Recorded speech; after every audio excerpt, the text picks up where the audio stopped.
live? We are live. We sure are live. Hey guys, thanks for tuning into this live. I don't know what you're asking me for, sir. What's going on here? Stage manager is doing all sorts of stuff. He's excited. He's excited. He just got off the phone with, who are they? Apollo? Is that who he was talking to? That's pretty crazy. That's pretty nifty. All right. Well, anyways, thanks for tuning into this live stream of Bits and Tokens. I am back, as you can see. I was out for 2 or 3 live streams, I believe. Forever. Yeah. Tim was very sad without. I was so sad. So sad. But it's okay. I had a great trip. I actually went out to the Dominican Republic. Had a good time. You talk crypto with anybody over there? Some people didn't know crypto. Very few. I heard the other guy that went with you was talking crypto to some people. He sure was. Yeah, that's nifty. It's a developing country. Those are actually the key countries that you want to push crypto in. Honestly, yeah, the unbanked kind of. Well, they're not unbanked. They have banks, but the people that could actually really benefit from it. Yeah, it is. So I mean, it was really cool, and I don't know. I'm really excited whenever I get to go back. Hopefully, maybe there's more room for adoption. I don't see why not. I don't see why not either. But anyways, there's been a few things that I've seen personally that we should catch up on. First and foremost, I just want to give you guys a little spotlight on our wonderful website, bitsandtokens.com. Oh well, let me pull that up for the people there. That's my favorite site, bitsandtokens.com. Reason being, it's our pride and joy. It's essentially what we do here. If you're just tuning in or if you don't really know what we're about, bitsandtokens.com is where we do our main database stuff out of, besides here our YouTube channel. But essentially what we do is we help people understand cryptocurrency. I do apologize about the lighting, guys. I'm not sure what's going on. Not sure what's up with the camera setting. We may have been in a slight rush getting everything set up here today. Just a little bit, but we'll figure it out. But essentially what we do here at bitsandtokens.com is that we help you figure out what to do with your crypto and how to get started. A lot of people don't know where to get started. A lot of people don't know anything about the crypto world, crypto community, crypto, anything really. And they're kind of scared. So what we do here at bitsandtokens.com is not only help guide you, but help you understand what you're getting into. We're kind of like a 24-hour support system. We don't necessarily give you financial advice. We would definitely research companies. I'll give you my opinion. Yeah, opinions, The furthest I can go is give you my opinion about something. Yeah. If I like it, I like it. If I don't like it, I don't like it. But if you have questions, I'll always answer them. And when you're on there, you always answer questions. When our other associate is on there, he's always answering questions too. Even if we need to do some research, we also have everyone's emails. So we always get back to them if we need a little bit of time, so we can give you a pretty, precise answer. But essentially, we have that cool chat feature on there. On our support page, when you do subscribe to bitsandtokens.com, we got our videos, which links. Let's see if we can. Channel. I don't think we've ever done like a live demonstration of how the chat works. I want to do one real quick. Sure, why not? Hello, I need help. Please. Let's see. Please. Let's see approximately how long that takes there. Yummy! I told you it's so yummy. I'll get there in a second. I'm still working on the Kentucky Bourbon Ale. Delicious. Love it. I brought some Dominican rum home with me, some Brugal, and Tim is highly horrified and afraid. I am very scared. He's scared of it. Brugal. I'm not sure why. Oh, look, someone answered back. I was in. You see that? How may I assist and you? it's clearly not us because my hands are here. So I mean, someone is there. At the top, it actually says who's answering back. It says Jerome is with you. Looks like our associate Jerome is here. Jerome is answering us back. Just wanted to bother you for the people. So, that's really how the chat system works. It's immediate. Someone is always on. We basically just take different shifts, and we're there. So, very professional. Look at this guy. Thank you for reaching out. Look at this guy. Where's the punctuations?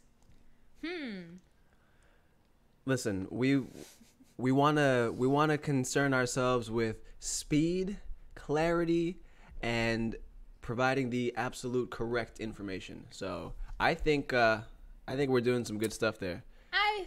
Yes. So but anyways, so that's essentially how our chat system works right there, and it's powered by Talk2. Great company, great concept. So essentially that's how our chat feature works, where if you have a question or literally anything, if you say, hey, do you guys think this is okay? Do you think this is a scam? We'll do our research and we'll give you our options.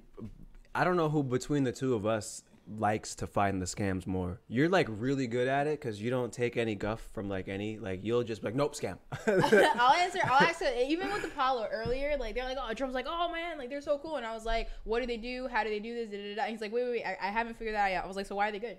Right. I was like, figure it out. Then let's get down to the business. Nitty gritty. Why? Nitty gritty. Do they need to tokenize? Is there a reason that they're tokenizing? Like, he what got is someone on the phone, so that got me excited. I'm not gonna lie. I like that. I like when somebody talked. When there's real people that are really using words. I like that. I like that a lot. So, all right, adoption starts here. I like that. Thanks. That's a nifty slogan. Whoever came up with that slogan, they're pretty cool. They're pretty cool in my book. Cool. I like them. And it wasn't me, so. It was me. So that's our chat feature, and then we have our video section, which links us to your videos on YouTube. For our subscribers, we will actually have a unlisted section eventually. We're working on it. But we'll have kind of like exclusive content for everyone. Right now, Tim is showing our shop. We have a bunch of different swag that you can get on our shop. We have Bitcoin shirts. These cases are just You wow. like the cases? I mean, whoever designed them and got them out the door for $15, that's not bad. $15? Nah, it's not too bad for a case. Bitcoin accepted here. Like, I mean, obviously you can buy a case for like super cheap, but like, can you buy one that says Bitcoin accepted here? Can you? I don't think so. Google it. But I know you can buy one from here. From here? I don't think you can. I'm gonna just Bitcoin accepted here phone case. I've never seen one before, so. What does that say? Well, it says $34, so... 34? Oh, my God. Yeah. They're really trying to... Wow, yeah. So there are a few, but There are a few, but do we have the cheapest price on the net? Oh, competition. Woo! Woo! Got it. Love me some capitalism. Yeah, we're not trying to wax you guys. We promise. Nope. We promise. Who are you? Wax. I'm not trying to wax you guys. Girl, where you from? Vlad. Anyways... so, just took a quick look to our website. We always like to get you guys familiarized with it right off the bat, tell you a little bit of what we're about before we get jumped onto our topics of the day. So, first of all, wow, our chat is a lot of people in there today. Hi, guys. Okay, so one of my friends from Facebook, Scott, he actually did make it here. I asked him if he was going to be able to join us. He said yes. Wonderful. We have Rose, who wanted us to mention the Apollo currency, and so I actually do want to mention Apollo because we did kind of just briefly go over a little bit about them, but supposedly I'm supposed to have something in our group chat about Apollo. So let me see if I can pull that up really quick. Because so I'm just going to talk a little bit about Apollo while he gets his stuff together. Got it. So essentially Apollo does, from what I've heard with our producer, one of our... ApolloCurrency.com, by the way, folks. Yes, ApolloCurrency.com. One of our members, actually from BitsandTokens.com, that are one of our subscribers, had actually asked us a question about Apollo. Which Cheryl, did. One of my favorites. Yes, Cheryl did. And she was asking us about it. And we're just like, Apollo who? And we're like, who is that? Who is that? So we were looking around, doing some digging. And essentially what Apollo does, it's supposed to be basically an Ethereum with more privacy, is what I was told, like summed up. I heard there was like a lot more privacy. Yeah, like there was a bunch of stuff. It even encodes your IP address, I believe.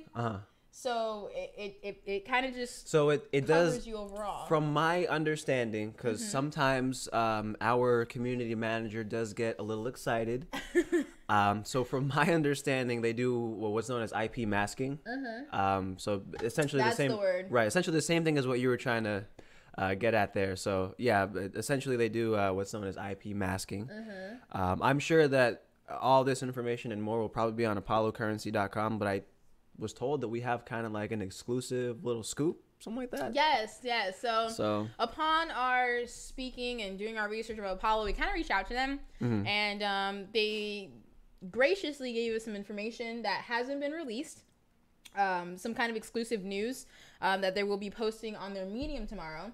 I believe our executive producer over there was going to send it over. Did we get that So yet? From what I'm going to read this word for word. Word for word. Got it. Go ahead. I knew about the first part, and then the second part here, I didn't know specifically about that part. So Apollo will be able to be purchased in 171,000 physical locations across 53 countries and 6 continents. Like a physical location. A physical location. Like an ATM. Either like an ATM, yeah, or like brick and mortars, like places that you can physically walk to and go there. Or drive to, whatever floats your boat. All right. And then it says anyone will be able to purchase Apollo with cash via a voucher system.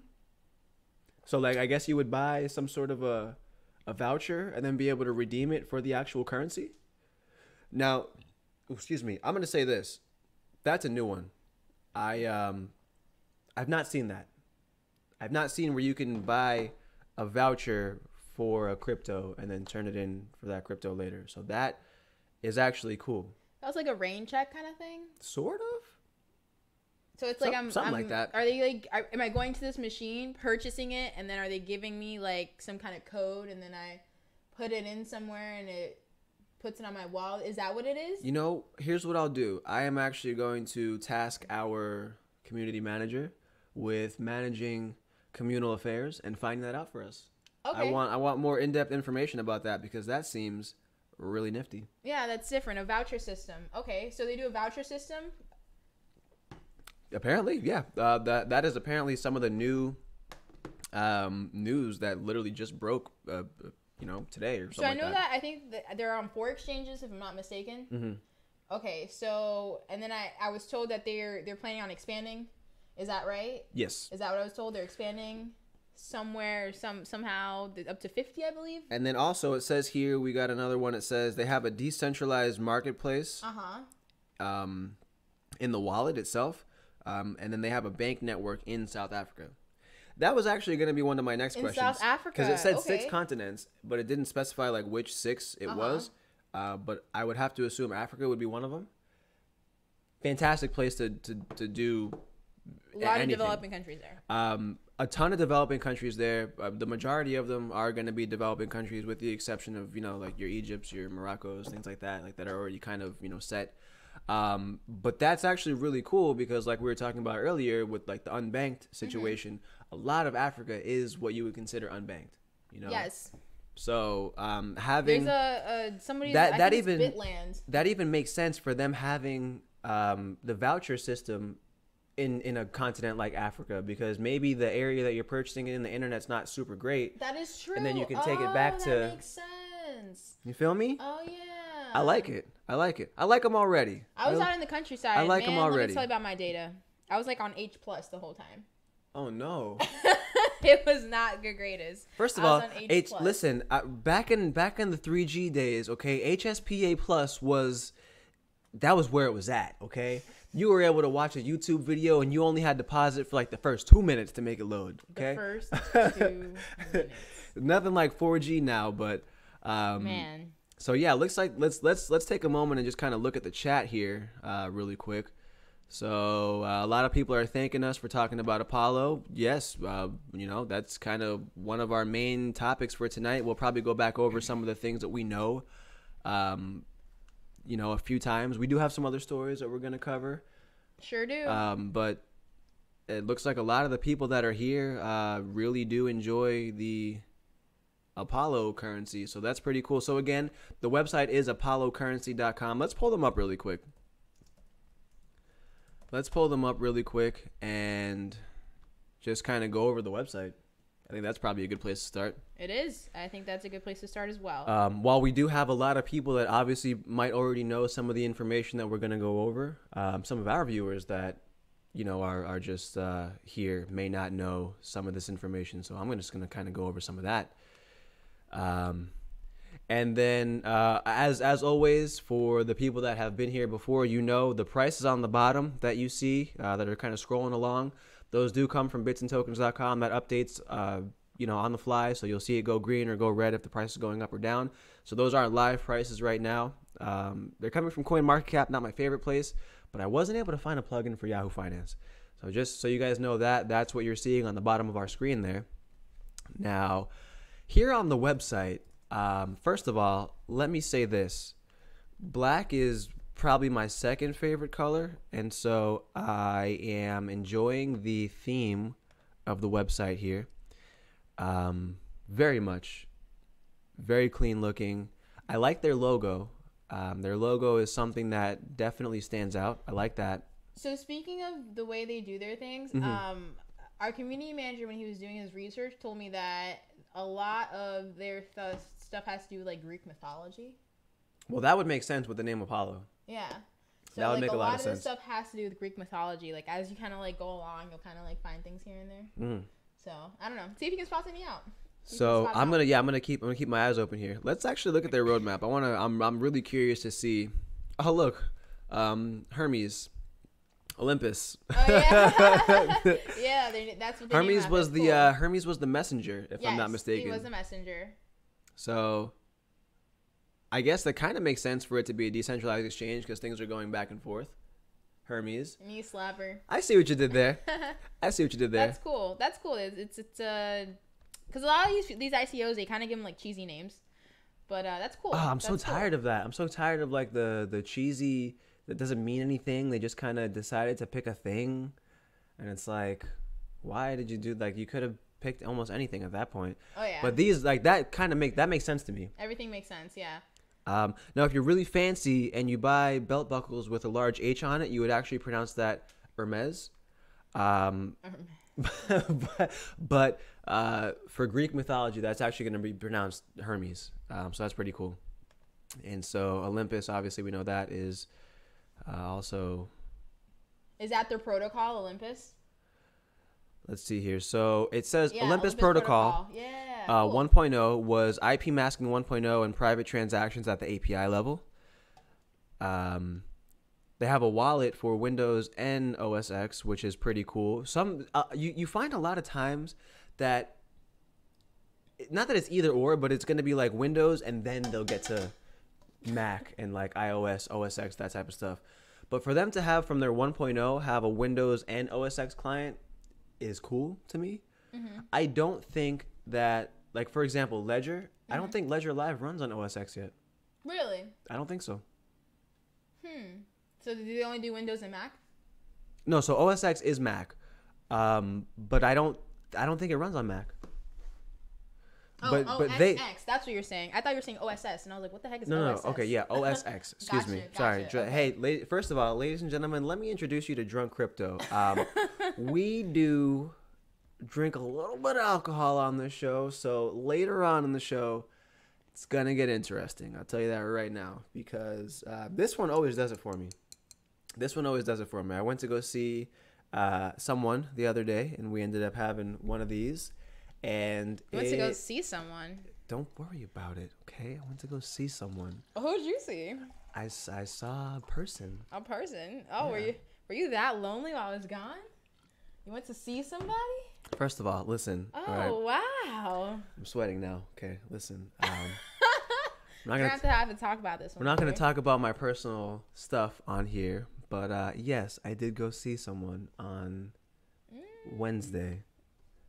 And we had some beverages of the adult variety. Ooh, and this was gossip. the one that she introduced me to. Oh, it was a girl. Wow. See that, guys? I got traded out by another chick. Anywho, you are very spoken for, okay? So, guys out there, very spoken for, okay? Anywho, so back to our Apollo here. So, it looks like in the works is going to be the Olympus 3.0, which is going to be their IP masking version 3.0. Now, I'm not specifically sure what that means to them, but the fact that their roadmap was planned out and they've, kept up with this stuff so far, and they're going to, kind of tackle all these. I like the way I've never seen a website laid out like this or a roadmap laid out like this. You see all those green checks? That means that it's like done already. And then on the blue side here, the blue side is the not yet done stuff. But we can see here that the adaptive block generation is done. Looks like they're working on sharding as well. That'll definitely help with scaling. And they're also working on a decentralized exchange that's integrated into their wallet. And that's probably going to go along with Wallet 3.0. So that's pretty nifty. Having a decentralized exchange built into the wallet is cool. That's kind of similar to Shapeshift in a way. Yes. But kind of similar to Shapeshift. Shapeshift is somewhat lackluster to me on a personal level. Why is that? Just the speed at which it moves and the overall. They haven't done much. They really haven't done much. They haven't done much, and I'm glad you brought that up. They really haven't. They could do more because they've been around for the longest time. They've been around for so long. They've been around. They've been under fire. They came back. They might have been around like longer than you've been in crypto. Honestly, like they've been around for a long time. Yeah, I remember looking into that. They might have been around for longer than I've been serious about crypto. Like they've been around for a good while. That's no knock on Shapeshift. They do what they do pretty well, right? But I'm excited to see if someone can do it even better. So the purpose of Apollo, it's literally supposed to do an all-in-one. Like it's supposed to have everything. They're supposed to be the quote unquote like most advanced. Mm-hmm. That was like a phrase that I remember our community manager like using when he was going over them, watching a video of them. Mm-hmm. They were supposed to be a voting system. They were supposed to be a privacy coin. Oh, their consensus is proof of stake. Yeah, I like that. Do proof of stake. I like that. How many POW coins have we seen getting like burned lately? A lot. Most of them. Wow. Most of them. Wow. What was the last one? ETC just got attacked. Did I tell you about the hackers that hacked ETC? They gave back, so nice of them. They gave back $100,000. So nice of them. That was a low key FU kind of thing. We're gonna keep the other 350, but here's 100. They were messing with him. With him. So they're on a few different exchanges. They're on Coinbean, IDAX, CoinPulse apparently. So Nebula. They're on a few different exchanges. At first, when I saw IDAX, I thought it said IDEX, and I was like, "Oh, cool, IDEX." And then I had to reread, and I was like, "Hold on." IDEX is a good exchange, but when I made that video for people about how to buy XYO on IDEX, like they still had questions. I feel like just IDEX because is there's so much. You have to go through MetaMask and then through IDEX, but you still have to deposit to IDEX anyway, and it's just like it's such a thing. It's such a thing. Yeah, it's just confusing. Being on some of these other exchanges that don't have to go through so many hoops and loops and jumps and whatnot, it just makes it easier to get into. Their 24-hour volume was for the past 24 hours was 5.5 BTC. Wow, that's pretty good. Pretty good. Not 5.5, 515.5. I heard they had high volume, like they had like an 80% increase or something like that. Well, looking at the chart, so you see it. Looking at the chart, whatever they did a thing, and that thing was a good thing to do. So, I heard they were also on Forbes at some point in time. They were on Forbes, like mentioned in an article somewhere. That's not how I wanted to spell that. Yes, Cheryl. IDEX is awful. Oh, Cheryl joined us. Cheryl did join us. It's my favorite Cheryl. Cheryl, since it looks like you may have just joined us, we are actually talking about Apollo. I know that you had asked that question earlier. And one of the things that I told you I was going to do, having our community manager figure it all out for you, he actually did reach out to their community manager. And so we've got a few Apollo folks in the chat with us tonight, and we did get some inside information, so to speak. I think it was in their Telegram, but I still consider that kind of inside because it's not really on like news sources. Yeah, they're gonna post it on their Medium tomorrow morning, I believe, or sometime tomorrow. Let's see here. So Forbes Crypto doesn't have anything, and Forbes Crypto, by the way, if anyone doesn't know, is a cool place to look at stuff, and it just shows you that adoption is coming because Forbes is a huge media conglomerate. Apollo Currency, Forbes Crypto, financial whatnot. No, that I clicked on that link. They don't really have anything going on right now. There's no charts or anything. But Forbes, is it just like a section that they have for them? But Forbes Crypto does have a little section carved out for them. So that says something. Okay. Because someone had to tick it in. Right, you know what I mean? Right. So that does say something. So I like that. But yeah, Forbes Crypto. You can get their widget. Definitely not the official place to get your crypto stuff right now. But the fact that Forbes did take that leap, it says a lot to me. So that's not what I wanted to do. This is what I wanted to do. Again, guys, apologize for our lighting error. Hope you guys don't have too much trouble seeing us. Oh, wow. So this was December 31st. We're there. You'll see this when we get back to the bar. I promise. I really wanted to show the actual. There's XYO again. Look at Scott. They are everywhere. You buy a coin one time, you can't stop seeing any advertisements for it. So gotta love what is that? Google ads. Is that what it is? The cookies? So let's see here. So I'm gonna just kind of read a little bit of this. So it says, while the rate of new coins has somewhat subsided over the past year, gosh, I'm really glad about that because we were seeing new ICOs. What is that little monster on the corner of your screen? What's going on there? Down here? That little video. Yeah, so it looks like it's an advertisement of some sort that it makes you watch it? am not able to get rid of for one reason or another. Very annoying. Forbes, we're going to have to talk about that. We're going to have to talk about that, Forbes. That you guys had more money than the this. one ad that we have on our website, very unobtrusive. It's an advertisement for the new Ledger X. And so if you want to buy one, no, Forbes, leave me. Man, they really want you to like buy their stuff. They want me to do everything, and I just don't want to. Is that how I? There we go. And can I get rid of? An X. There we go. Okay, cool. Finally.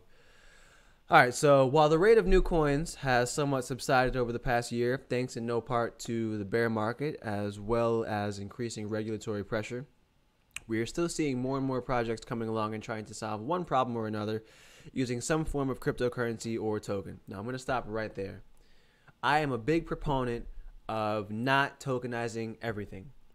You don't need to tokenize hot dogs and hamburgers, okay? Right. But I've seen companies that have basically done that, where they just they have an idea and they're like, oh, how do I get money? That's kind of how you feel about the supply chain, for the most part. Supply chain. Is that one of the cryptos? Is that the name of it? No, things that like the supply industry, like what was it when they're using things to like track the groceries? I like that when it's privatized. Like I don't like that when it's an open thing that I can trade. Why would I want to trade a coin or a token rather that's used for tracking groceries? Right. Like that's so silly to me.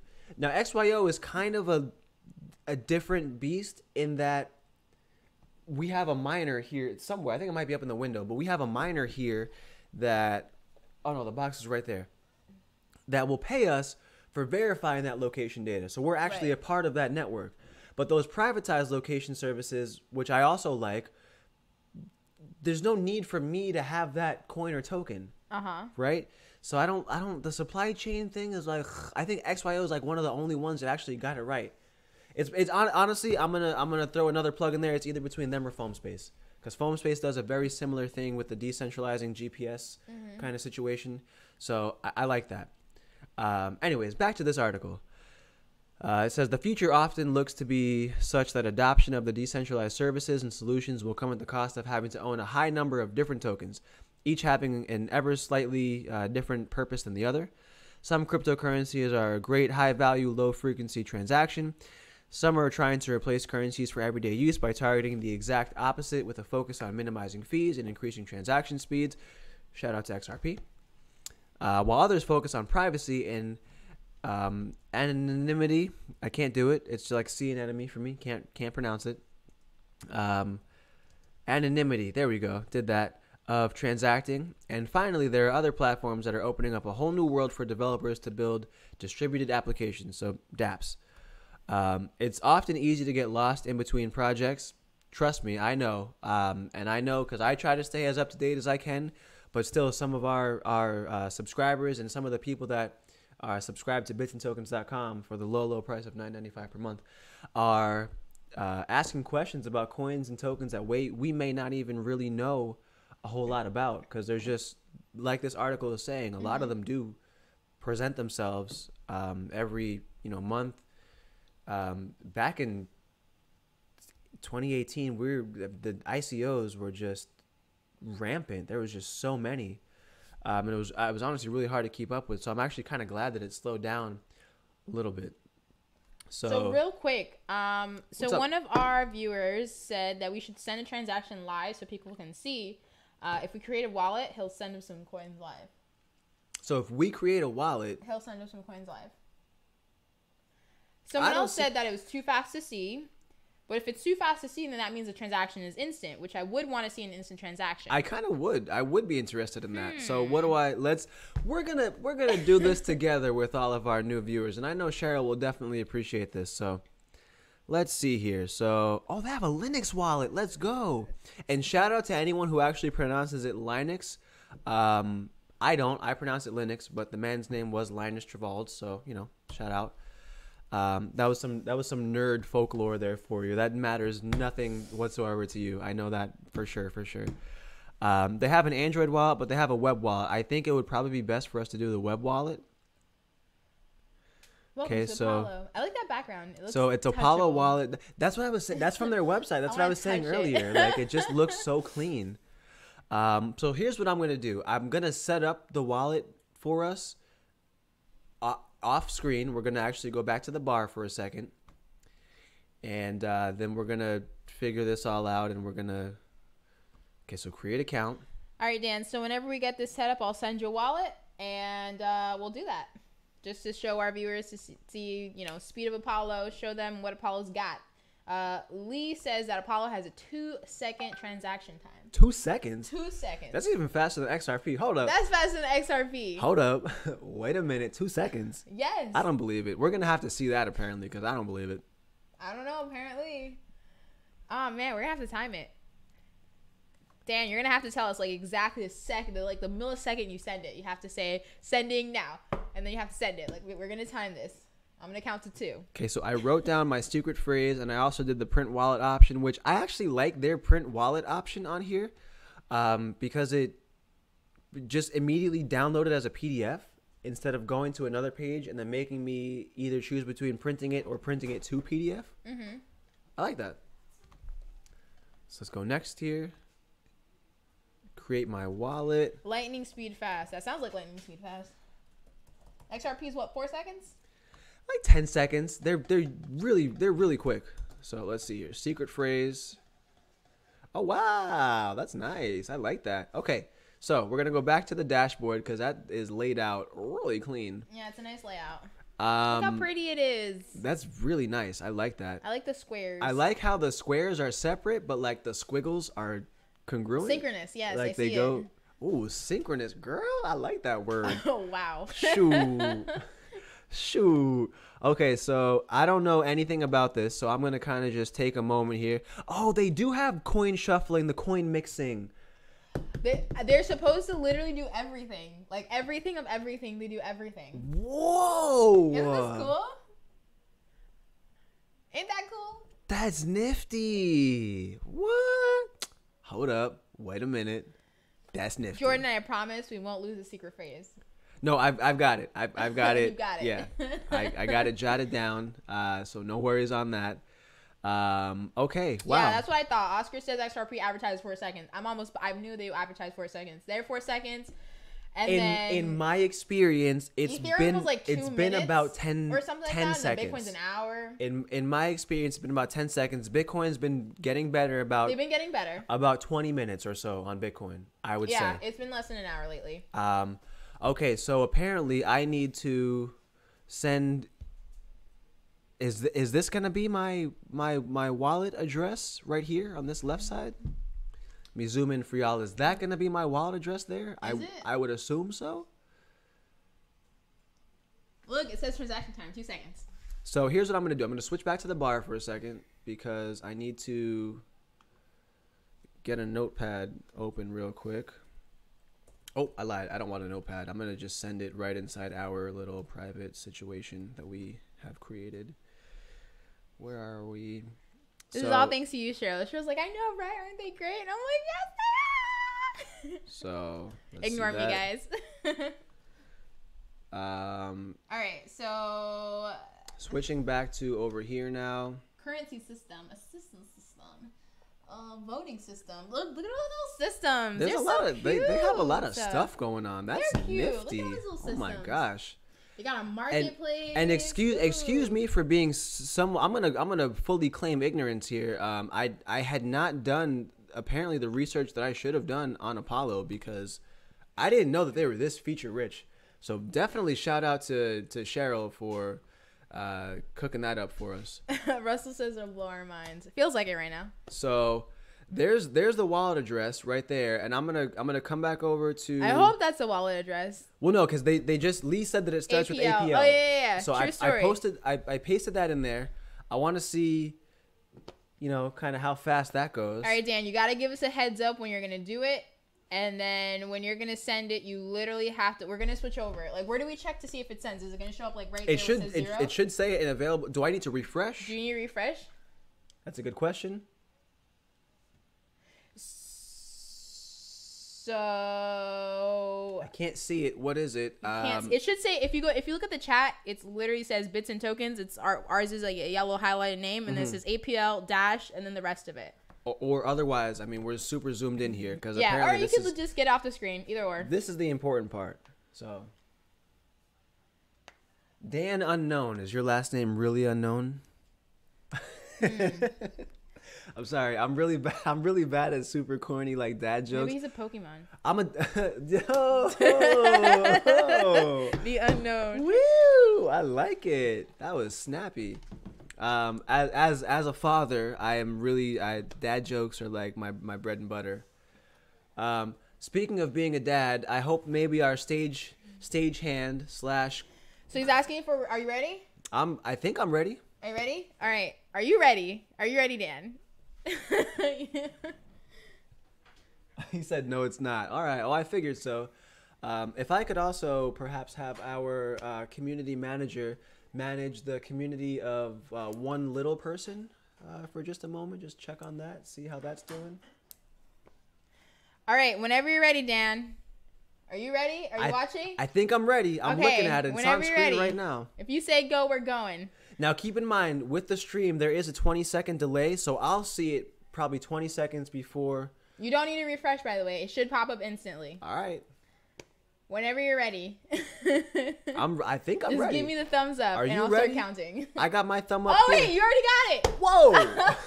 He said sent. Holy crap. You got it before he even put sent. That was so fast. That's so funny. Before he typed in sent, you got it.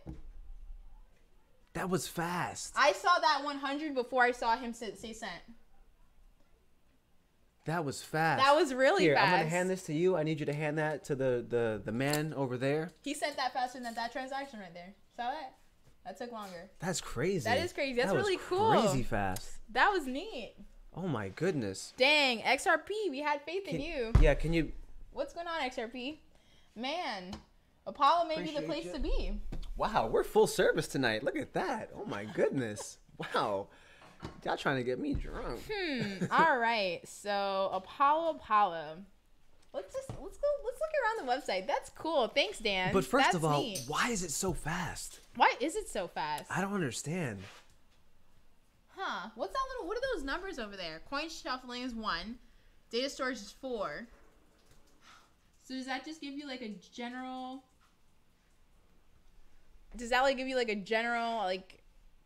layout of your stuff? Is that what it is? Like, I don't know. I'm gonna try to click on stuff. Click on stuff. I like clicking stuff. Okay, so those are your transactions. Okay, so that's finished shuffling, which I'm assuming is your finished transaction. Is this maybe just showing kind of like everything? I don't know. All the shuffleization? Maybe. Is that your shuffle? Is that your shuffle that you just did now? I don't think I've shuffled anything. What does shuffling mean? So it helps enhance privacy by... I don't know exactly how they're doing it, but in the general kind of consensus of coin mixing, it's going to be like, if I want to send money to you or to whoever, instead of it being me sending it from my public address right to your public address, it'll kind of like Tor. Do you know about Tor? Yes. The Onion Network, where it bounces your IP all around and then gets to the final destination. Right. It's very similar to that. Okay. So I would imagine that it's something similar to that, where they'll include different parts of coins in different parts of transactions and then send it to its final destination. Got it. Okay. For a privacy coin, shuffling is very cool. 17 confirmations already on that transaction that happened within like I don't even think it was 2 seconds. I honestly think that was less than 2 seconds. That's pretty nifty. It says 2 seconds or less. Somebody told us it could be 2 seconds or less. That's crazy. Yeah. Why would it be so fast though? I'm telling you, like 1 second it was 0, and I have to go back on our live stream and rewatch it because I didn't even notice when it popped up. I just looked and it was like 100. You said it and like my eyes still saw 0 for some reason, even though it wasn't 0. I was just like, whoa, hold on, wait, I'm scared. That's crazy. That's crazy fast. That was fast. That was like pretty much instant. That's cool. Well, you know what? Thanks for getting our feet wet with that 100 Apollo. We're definitely gonna have to maybe purchase a little bit more because that's apparently it's only gonna get faster. Now here's the thing. All right, first of all, I don't know if I could do faster because that was too fast. Like what's going on? Energizer. Gotta energize it. That's cool. But so the thing that a lot of people don't confirmations. I just saw it flip from 24 to 23. That's a lot. The thing that a lot of people don't understand is, so for example, myself and our community manager used to work for, well, one of us still works for First Data, right? I don't. I spread my wings. I got out of there. And it was very financially beneficial for me to leave there. However, First Data is a corporation that does basically like 80% of the credit card transactions by volume on a daily basis.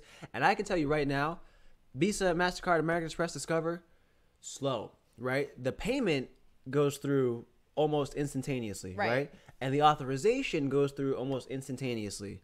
The settlement, however, does not go through until like at least a day later, sometimes 3 days later. Right. It could honestly be up to a week later, depending on like if you've got like a weekend, because nothing happens on the weekends. You know how banks are. Right. And then, you know, let's say it's a weekend like this weekend. Martin Luther King Day is coming up on Monday, tomorrow. True. Nothing's moving tomorrow either. Nothing's moving tomorrow. I was waiting on some fiat to come in. It's not going to come in until Tuesday, Wednesday. Man.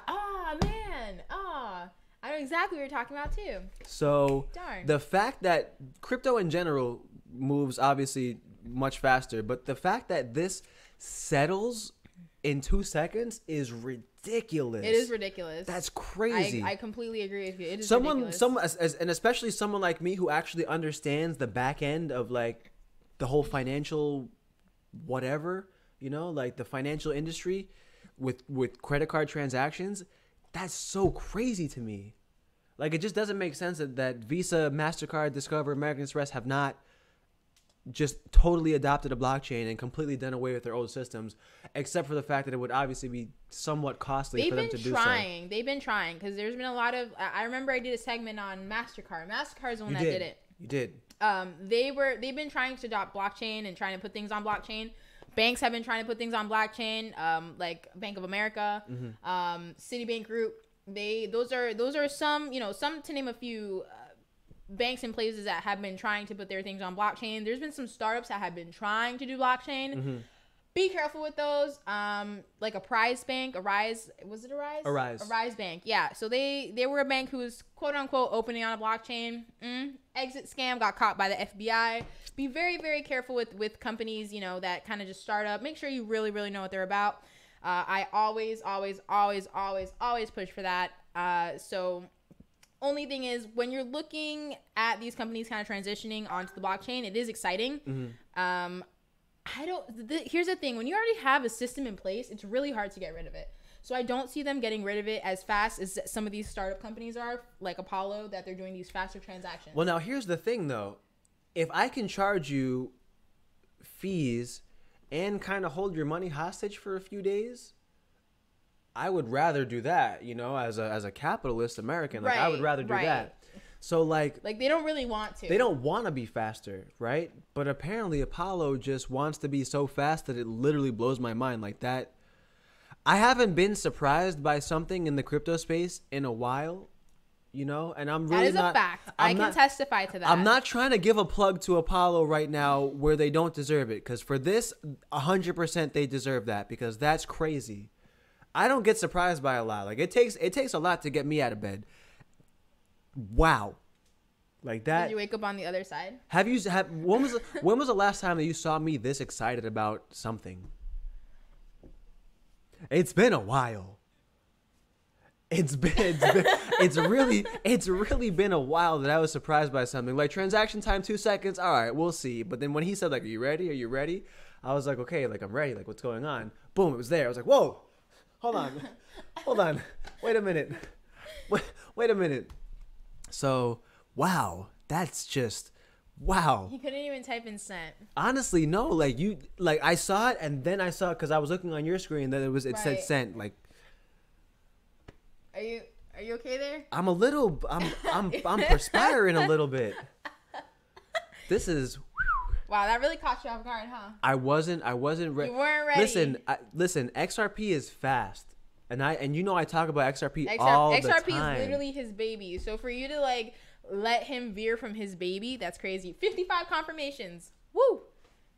Like it's just you don't understand. Like I talk about XRP nonstop because I really believe in what they're doing, not for people but for the banks, and like I'm not ashamed to say that like I want to get money with the banks too, but like for this to be a coin that the people can use and it's that fast, we must call this the Apollo effect.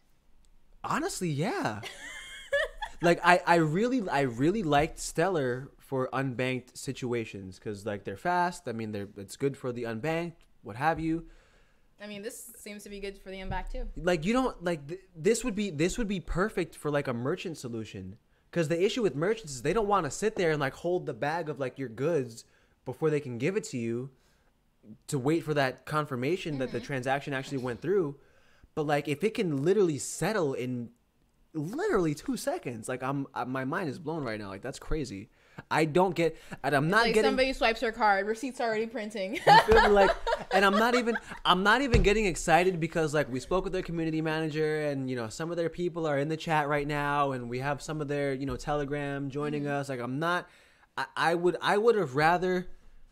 I don't want to say I would have rather, but like in my mind, I was thinking like we're gonna talk about it, and I'm gonna find something I don't like, and we're going to poke holes in their theory and all this stuff. But like, holy crap. What? Adoption starts here. What is going on right now? That is super. And yeah, we haven't even looked through, like, look at all the stuff. Yeah, you're stuck. So you're much stuck on you're stuck on the transaction time that you haven't even looked at anything else. That's so funny. Well, I mean, we're gonna have to come back to this one. What we're gonna have to do is we're gonna have our people reach out to their people, and we're gonna have to figure out how we can do like a full review on all this stuff. Yeah, we do need to do a full review on this one because this one is review worthy. There's a lot happening. This one is review worthy. There's really a lot happening, and I don't say that a lot because I don't like a lot of stuff. Our last review worthy thing was Typerium, to be honest, or XRP or Swarm. One of those. No, Swarm was the last thing we did a review on. Swarm was the last thing on. And still to today, I like Swarm a lot. Right. I like them a lot. So for us, that was like months ago too. So there's not a lot of review worthy stuff. This is review worthy. And I'm gonna come clean with you. There's some times where I don't even share with you that whatever coin token reached out to us and wanted us to do a review on them, and I say no a lot.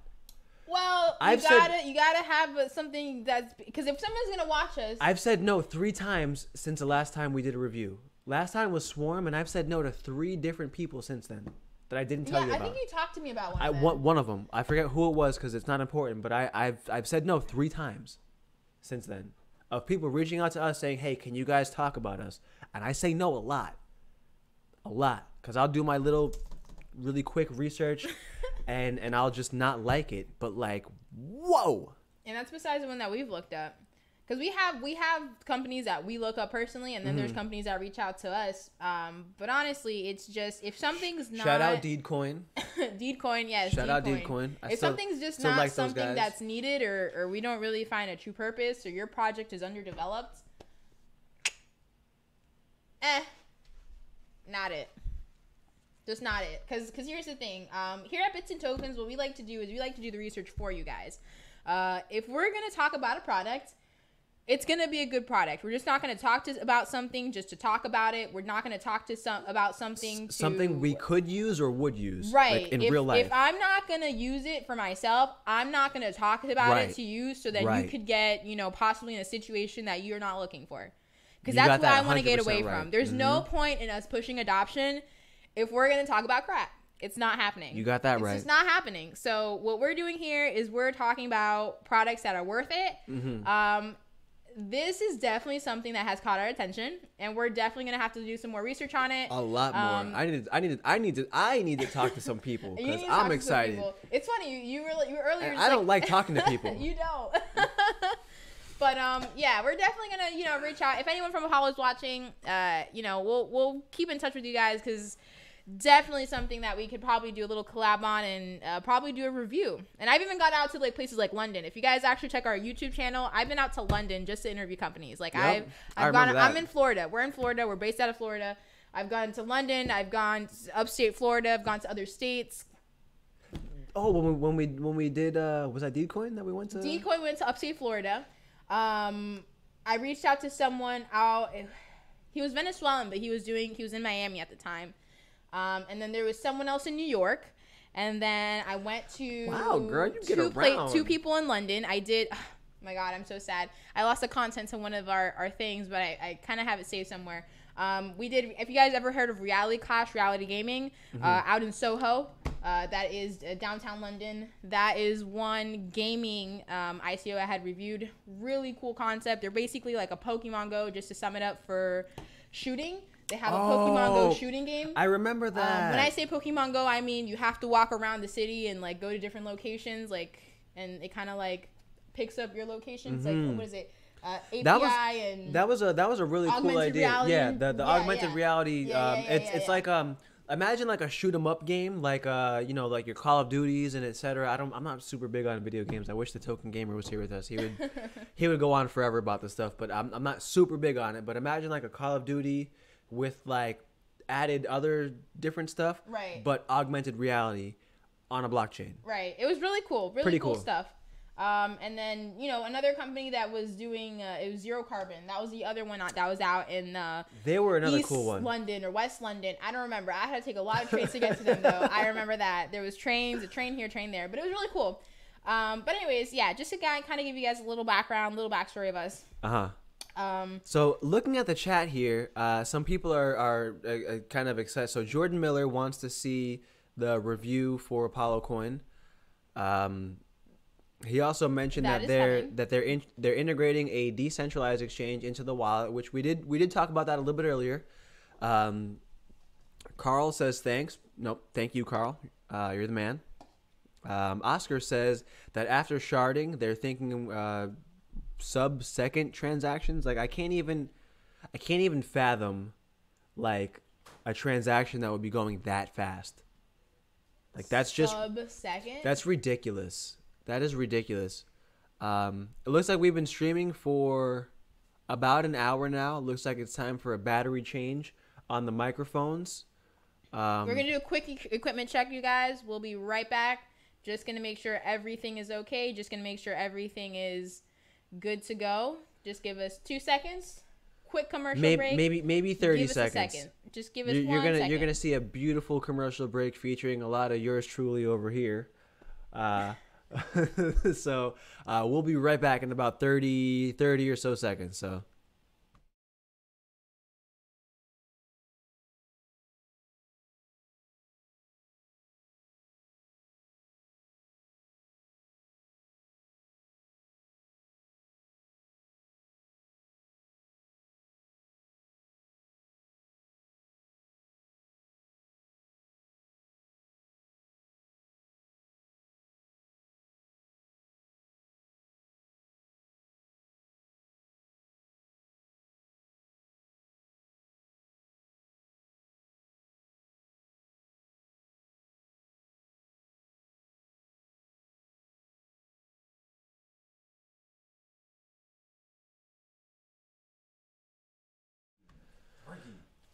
All right, guys, we're back. Just did a quick equipment check. Told y'all that's fast. That was fast. Yeah, we're not as fast as Apollo, but we are fast.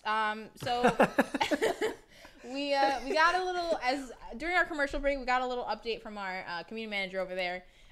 He spoke to us regarding, I think he said something about the charts. Apparently, their numbers are going up. So something like that. We're just gonna pull up a quick chart for you guys. I wonder if they're before we go into on any other news. TradingView yet, which obviously is my favorite, and that's why you can find TradingView on bitsandtokens.com, so you actually never have to go anywhere else but our website when you want to know about stuff and learn about stuff. True story. Oh, excuse me. Our stuff.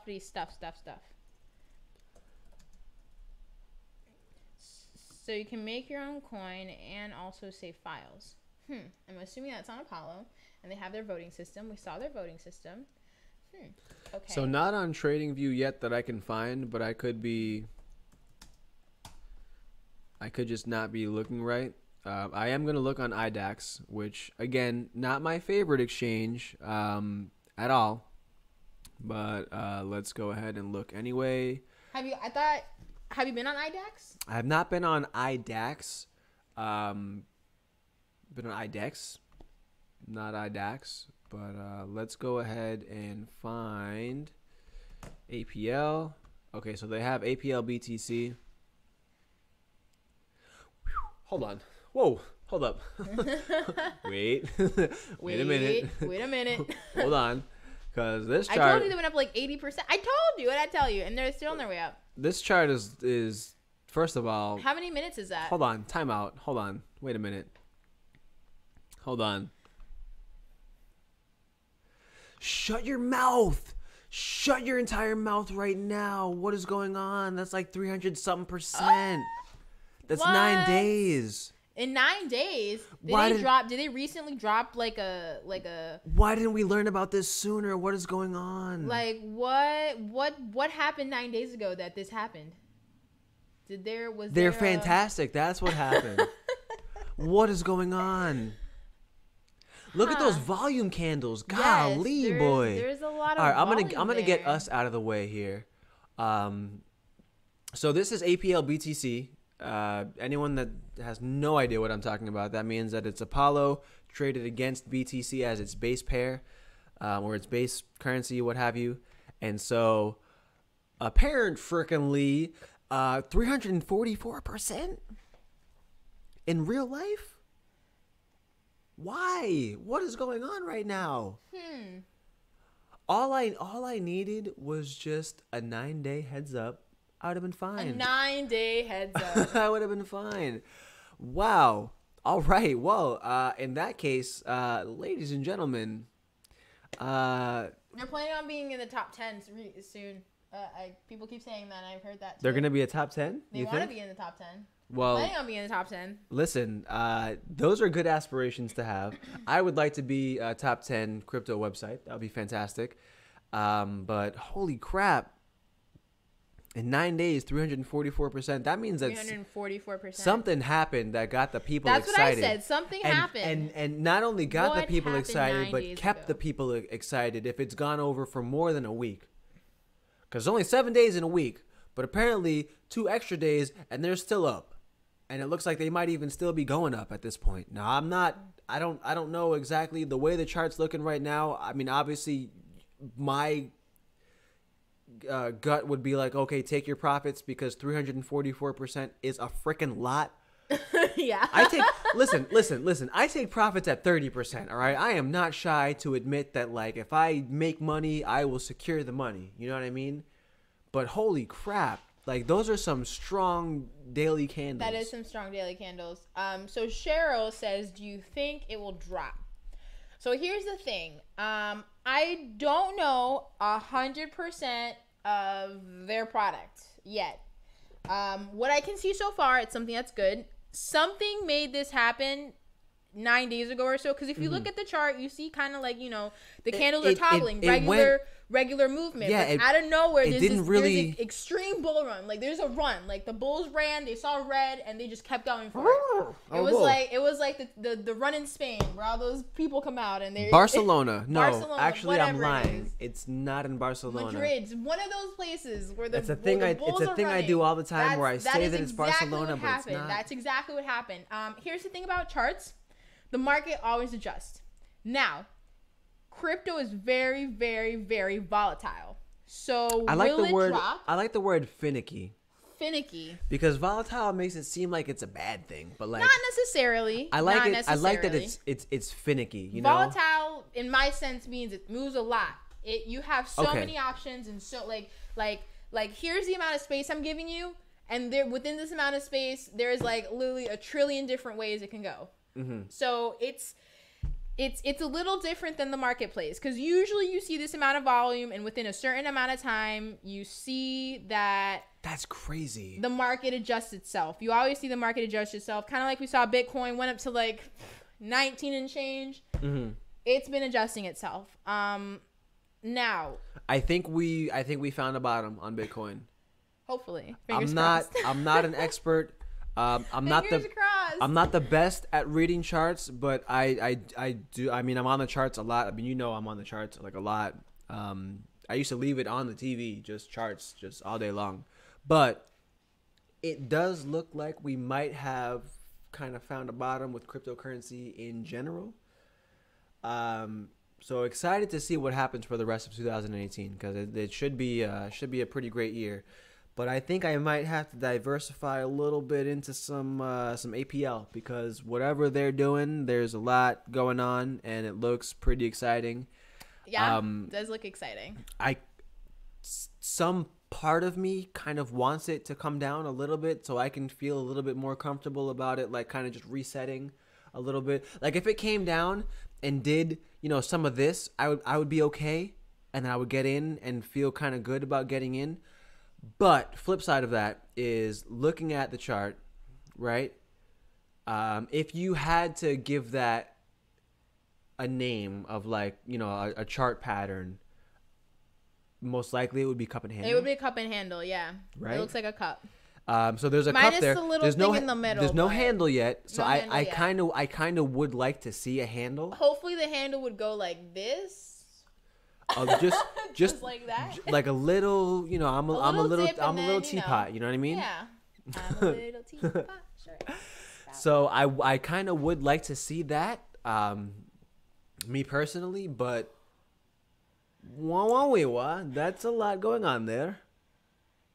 I don't think did a flag. So apparently what happened is there was a lot of social media that hit hard before that happened, like a week prior, which possibly caused this, because I don't even see a flag forming to even like. I really don't. There's nothing there. It's just little. Woo! It's just like, okay, like flat. Let's go up, guys. We've been chilling here for right. So apparently, how long was that? Let me see how long that was. So for about 20 days, not too much stuff happening. Just kind of relaxing, just hanging out, going sideways. Which I'm not averse to things going sideways. Usually, when things are squeezing, usually that means there's gonna be movement coming up. Oh, girl, look at you talking about some squeezing and whatnot. I can talk lingo too. Ooh. But you see how like there's days where literally like the most insignificant amount of movement happen, like the most insignificant amount of movement. I'm gonna actually map it out. I want to see how much from the top right here to kind of the bottom over here. So it did lose 30%. It lost 30%. I'm super air quotes on that one, because it didn't really. I mean, that's kind of like negligible if you really think about it. From the previous move, which was not even a couple days, a week, 88% in a week. Oh my God. So we're going to go ahead and add the Apollo public address to our description. Definitely now accepting Apollo. As a form of your support, because oh my goodness, wow, that's too funny. Now the craziest part about, or not the craziest part, but the part about crypto that I kind of like really like a lot is that yes, this is kind of rare, especially now this is rare. Like seeing these movements is not something that I've seen a lot of this year, right? But this is one of my favorite parts of crypto, where it's like a good project can frickin' just go to the moon. You know what I mean? And like, I really enjoy that aspect of crypto, because if you do your research and you find something early on before a lot of people know about it, like imagine this, right? This movement right here, this 300 and some odd, let's call it just 350%, right? This movement right here would literally pale in comparison to like when crypto is fully adopted. Because if this is actually a coin that people are going to want to use for real, I mean, those transaction times are stupid, like just crazy. And by stupid, I mean like really, really fast for almost no reason. And I'm kind of scared. But for the transactions to be that fast, I think that another movement like this, but times 10 or even maybe 100 is certainly possible. Oh, yeah. Once adoption actually like really kicks in and people are like, oh, okay, like let me get into this crypto stuff, this really might be one of the coins that they look into. So real quick, I'm seeing some questions here from Kathy. So Kathy would like this to be explained simply, like in 1 or 2 sentences. She's trying to learn AB. She's trying to learn AB. Let's do this. Let's go back to the bar for a second. She said you can't use it as cash. Then what do you use it for in real life? Well, here's the thing. You can't use a whole lot of these coins as cash right now in real life. Right. So we're kind of waiting on that, Kath. We're kind of waiting on that. There's really not a lot of coins that you can really use in real life, with your exceptions of like I did a blog post on our website bitsandtokens.com about Travala, where you can rent a hotel room. Right. And you can use your crypto for that. Right. And I also mentioned bitcoinsuperstore.us, which is another place where you can purchase, very like you can even buy stuff on Amazon and get the prime shipping from bitcoinsuperstore.us. So there's a lot of places that you can use crypto online. But as far as like brick and mortars, where a lot of people do their daily shopping, that's not something that is really there yet. Right. Now, before we get there, right, like there were stores. There's always been stores, right? And they've always accepted whatever the currency of the time was. So previously, stores were accepting gold coins. Right. You know what I mean? And then they were accepting dollars. Then they, were accepting credit cards and checks and all sorts of stuff like that. Right. But those things were pushed, and people had to use them first, right? Like people have to use things first. So the way that it actually works, something needs to be a collectible.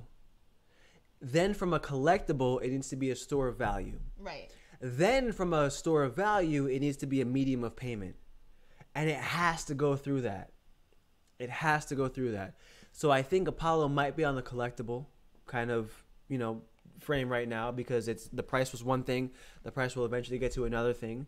Then it might be a store of value. Right. Then it might be a payment. It absolutely has to go through those 3 stages. That's my kind of thinking on that. Now, with Apollo being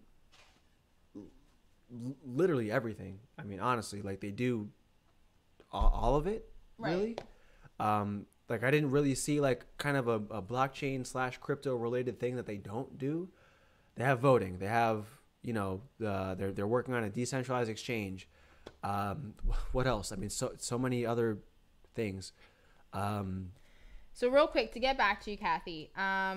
So what would you really be investing in? So I saw that Dan had put that Expedia has accepted it. If I'm not mistaken, they had took it off their site for a while back in June of 2018. Ooh, and dates. I like it. Of course. I like it. Do your research. And then I don't know if they put it back up. If they did, I didn't notice. I was literally on Expedia like a week ago. So I'll definitely look into that. But just to name, a few companies that kind of do things where they do accept cryptocurrency. For instance, WeGift. WeGift, I think, partnered up with Coinbase. They're the one who partnered up with Coinbase. And what you can do, I remember you talking about that. Your cryptocurrency, like your Bitcoin, off your Coinbase, and you can send it to your WeGift. And on there, you can buy gift cards for Nike, Tesco. There's different restaurants on there, like 1-800-Flowers. They have a bunch of different gift cards you can purchase with your cryptocurrency. So that's one thing. Square, which is Square Cash, which also does Cash App. They are trying to implement cryptocurrency processing into their systems for their merchants.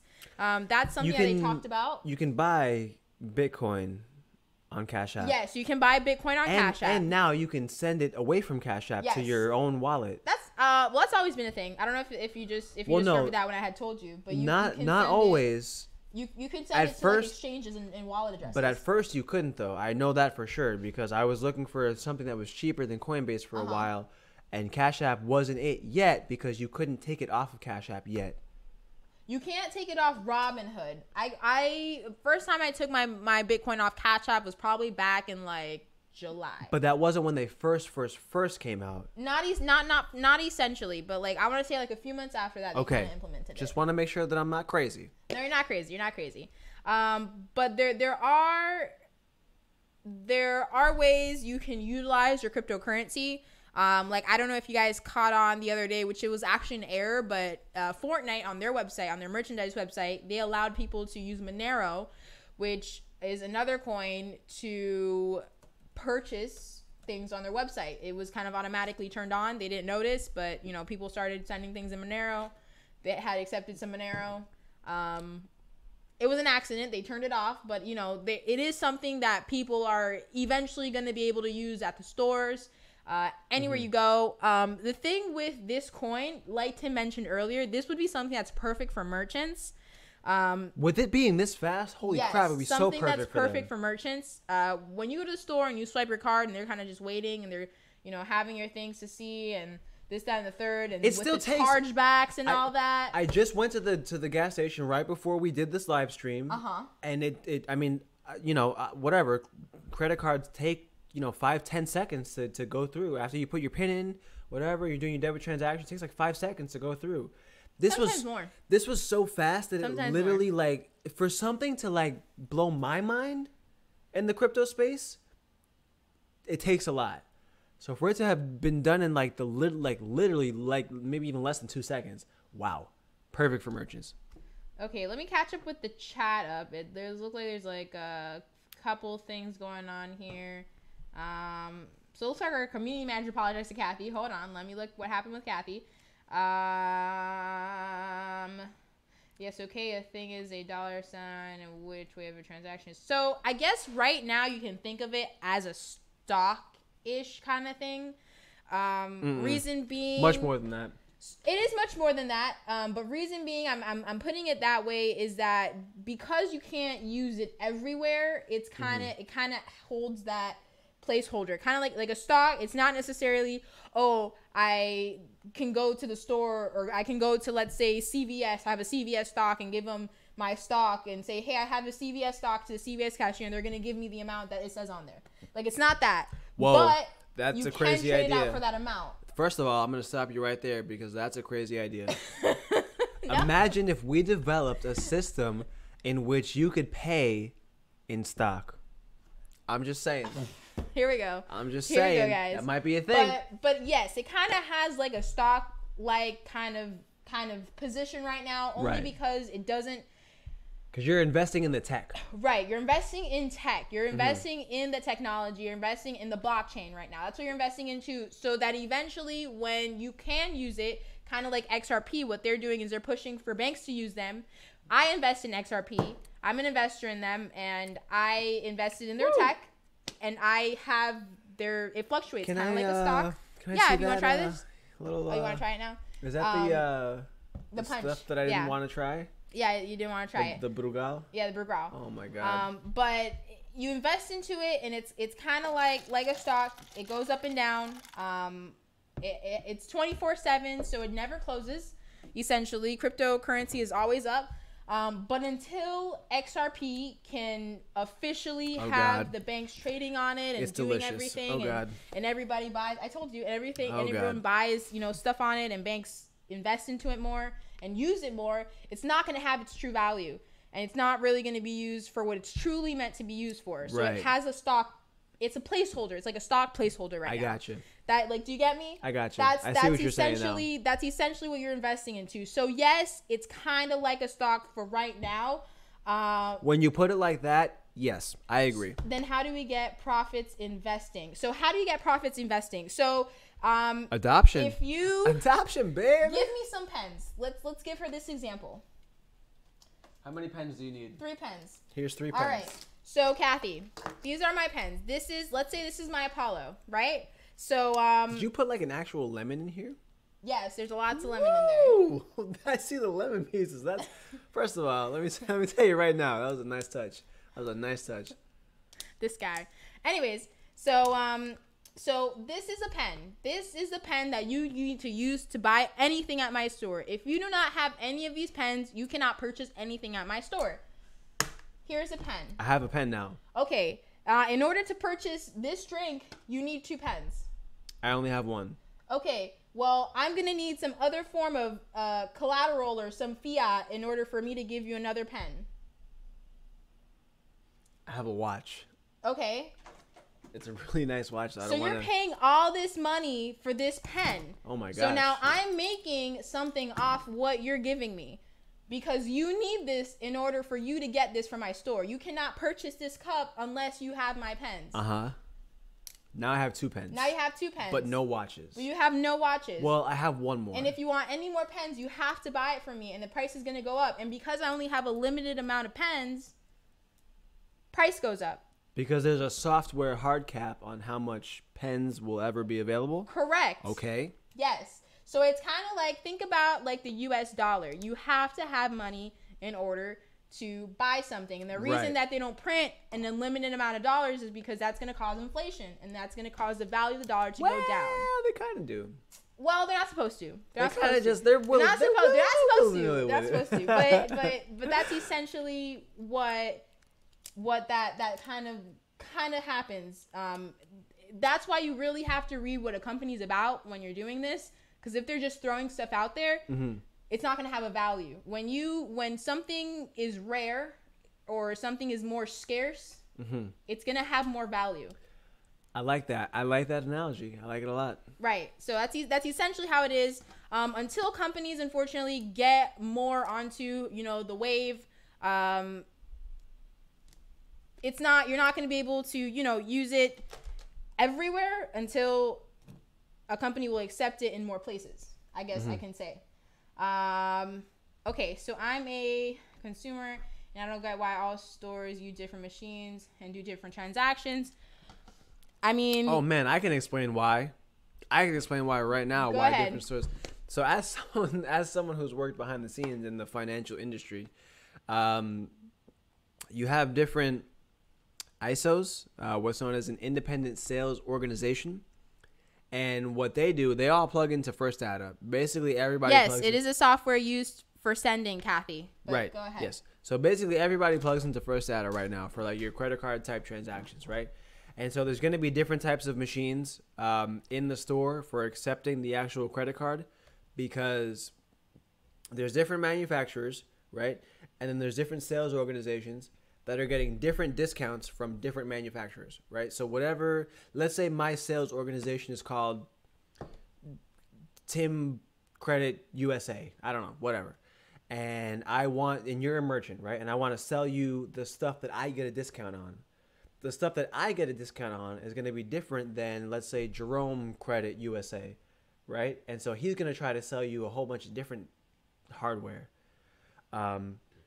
And so that's kind of why that is, as far as like the different, you'll see like your in Genico and whatever else, kind of hardware that you see at the stores.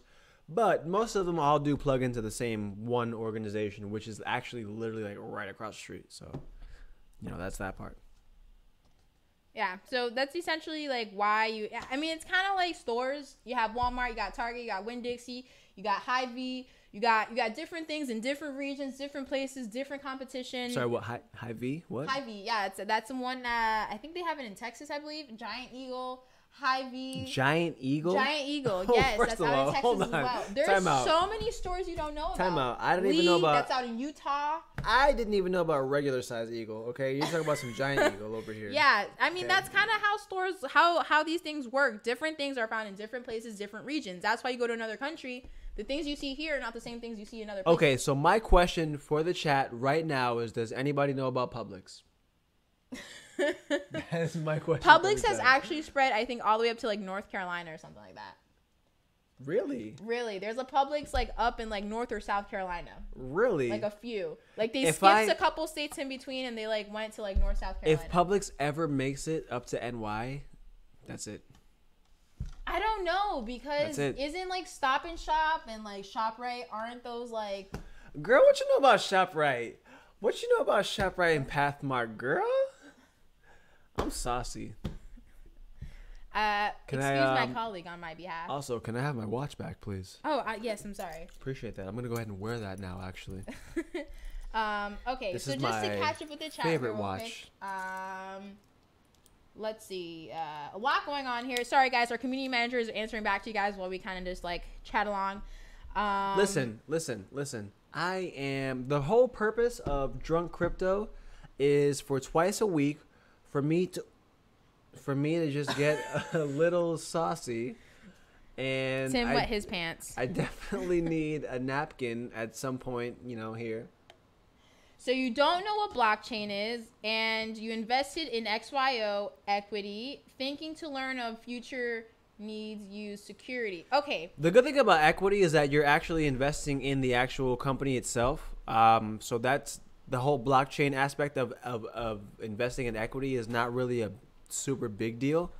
But as far as like investing in different blockchains themselves, a blockchain is a ledger or a list of transactions that is centralized or decentralized. Right, that is immutable. And by immutable, what that means is that it can't be changed after it's already set kind of in stone, so to speak. There's no eraser. Right. And so definitely if I could get a napkin, that would be fantastic. So let's see here. Let's see some other questions here. So that's essentially what a blockchain is. And if you invest into equity, we have XYO, great project. This is delicious. Definitely what did you do here? Definitely think they need to work on their software with their Raspberry a little bit. We've been going back and forth with the company. We haven't quite 100% got it to work. The Findables app. Ooh, I can't have enough opinion on the Findables app. So, according to like literally every single review I read, it used to be fantastic, and then it stopped working. Like there's a bug. They need to fix it. To be completely honest. Honestly, yeah, no, I'm not even gonna lie to you. Yeah, they need to fix it. They do, because I think the most notifications on my phone that I get every single day is lost device, found device, lost device, found device. Like it happens every 30 seconds. It needs to be fixed, and it has I think it's a 500-foot range or some kind of range. I think they said 200 feet is like the distance that it should work, right? And so that means like not everybody needs to have a miner, but like a good number of people would still need to have a miner. Right, for it to work efficiently the way they want it to work. Right. But I will say this because I do like XYO and I do like the guys there. I will say this. The app is still in beta right now. And so it really is for them to be able to test everything and try to figure out everything.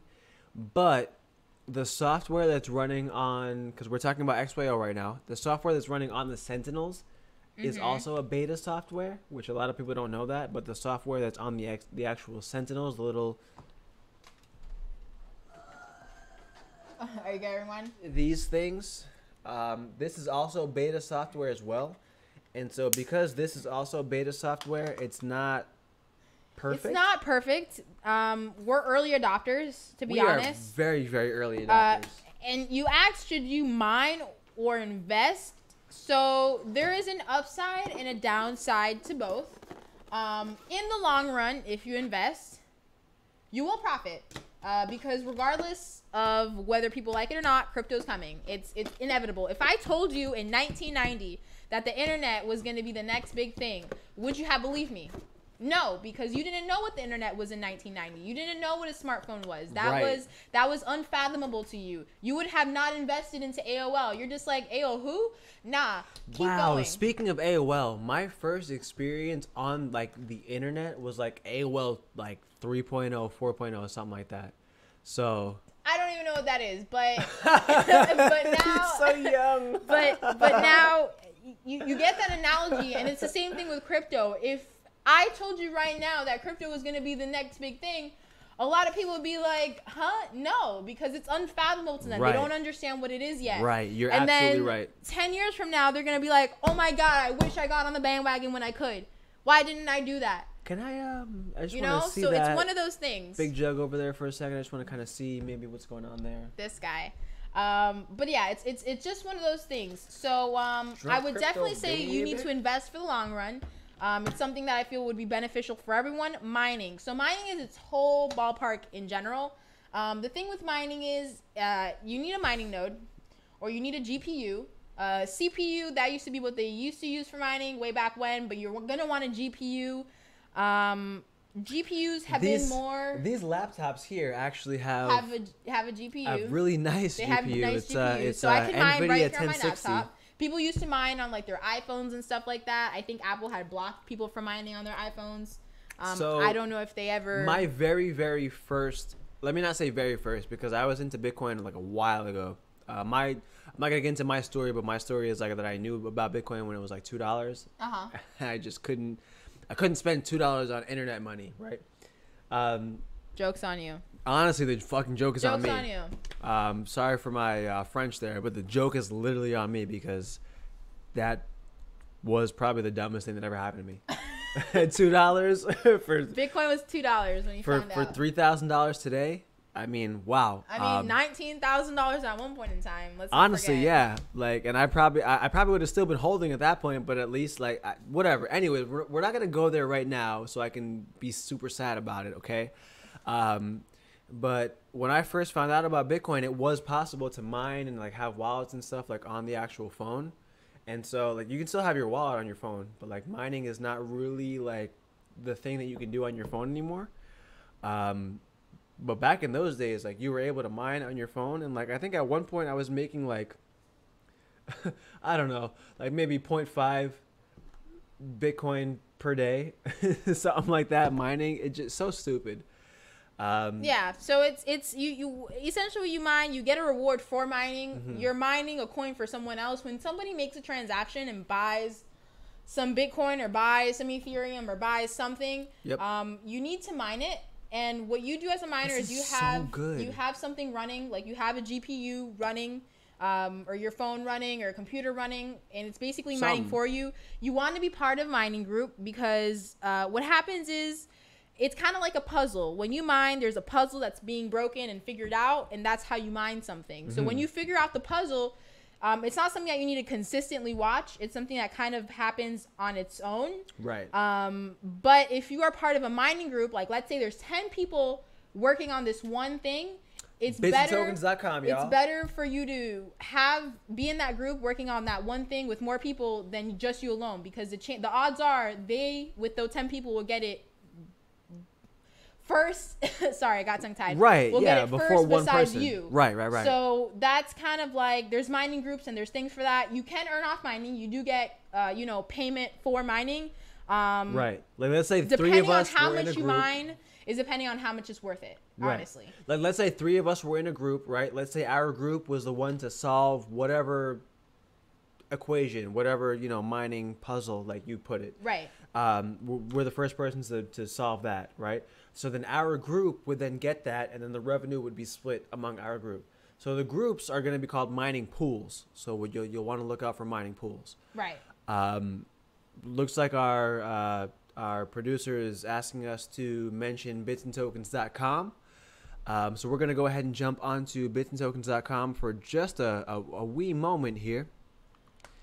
We're also going to do a quick break here when we jump onto BitCoinToken.com, because we're going to do a battery check here with our microphones, make sure that our sound doesn't go out, make sure that everything's okay. So we will be right back. So bitsandtokens.com is a fantastic place if you ever need assistance with cryptocurrency, if you're new to cryptocurrency, or if you have questions about whether something is a scam or not, or if you just have questions about different exchanges, how to do whatever, anything that has to do with crypto and blockchain, you can go ahead and go on to bitsandtokens.com. You'll sign up. It's $9.95 per month. We have a live chat. But if you use the code SAVE10 When you're signing up, it's a discount code, save 10, no caps, no, anything like that.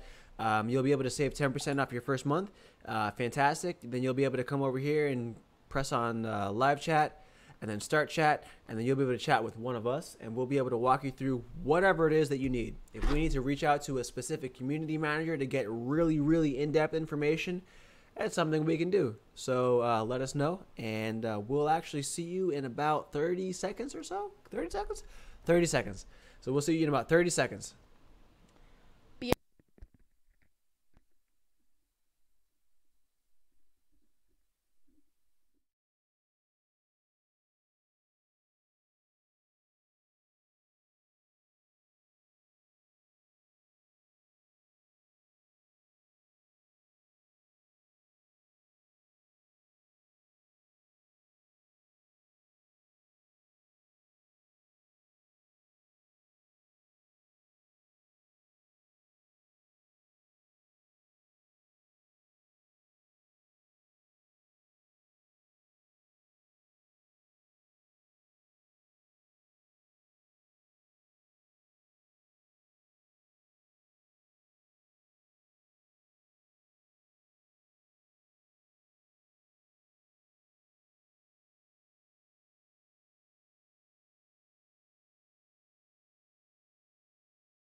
All right, and sound check. Looks like the sound is good, and apparently we've got a special guest tonight. Say hi to our Bits and Tokens pupper. The pupper is here.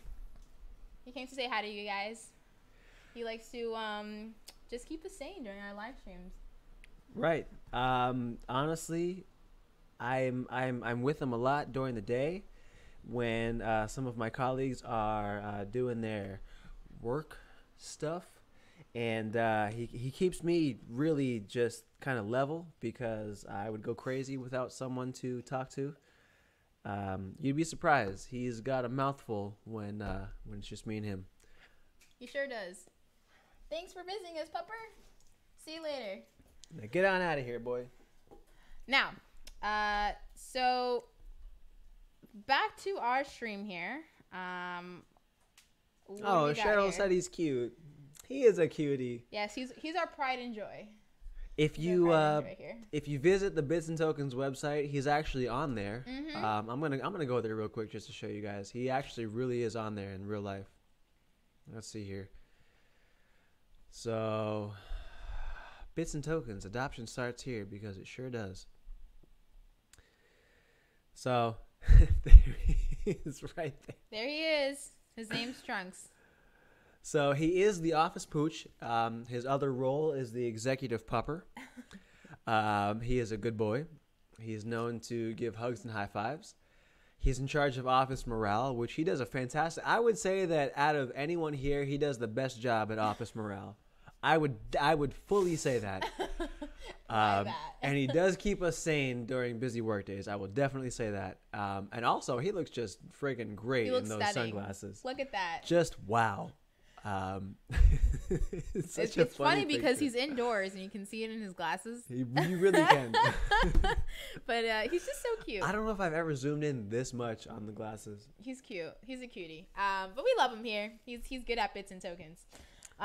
Whatever you did with this cup, don't ever do that again, okay? Because it's way too delicious. And I know that you made it. Did you make this with Brugal?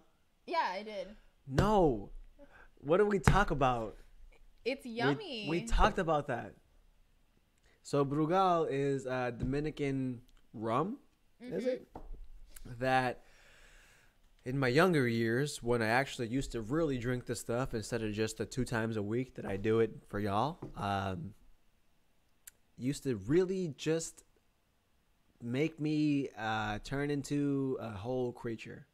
A creature. I don't know what exact terminology I want to go with, but it used to turn me into a whole creature. Okay. I guess we're going into some of Timothy's deep thoughts here. And I just, wow. Threw up a few times. Oh. I will definitely say that. That's unpleasant. Not shy. Not shy at all. But yeah, so just I typically do stay away from Brugal, and apparently I'm not allowed to stay away from it anymore. Okay, so we got a little issue with here, Kathy. We need to work with Kathy because it's her second visit here and she doesn't understand cryptos. So Kathy, is blockchain the same thing as equity? No, it's not. So equity is part of something. Equity is part of a company. Equity means you own a little piece of that. Right. Like we own some equity in XYO. Right. As well as, many other companies, obviously. But XYO, we own a little bit of equity in XYO. Right. So that would be equity. Blockchain. Now, hold on. Wait, before we get to blockchain, to you, what is equity? To me, what is equity? Equity to me is I own a piece of something. Mm-hmm. I own something. Like my house. Excuse me. Like if I own like a timeshare, I own part of that timeshare. That it would be equity. Okay, I can see that. That would be underneath, something that I own, something that has some kind of value. Because if something doesn't have value, it doesn't really mean anything. Right. That's my thing. Blockchain, real quick. Blockchain is basically like a notebook. Let me just put it very simple. Blockchain is basically literally, let's say that I had a notebook and I wrote everything on this notebook that ever happened, and you can't erase it, you can't destroy it. It's an indestructible notebook. It's always there, and every person in the world has a copy of this notebook and can see it online. That is blockchain. That is blockchain. Ooh, girl. That is essentially what blockchain is.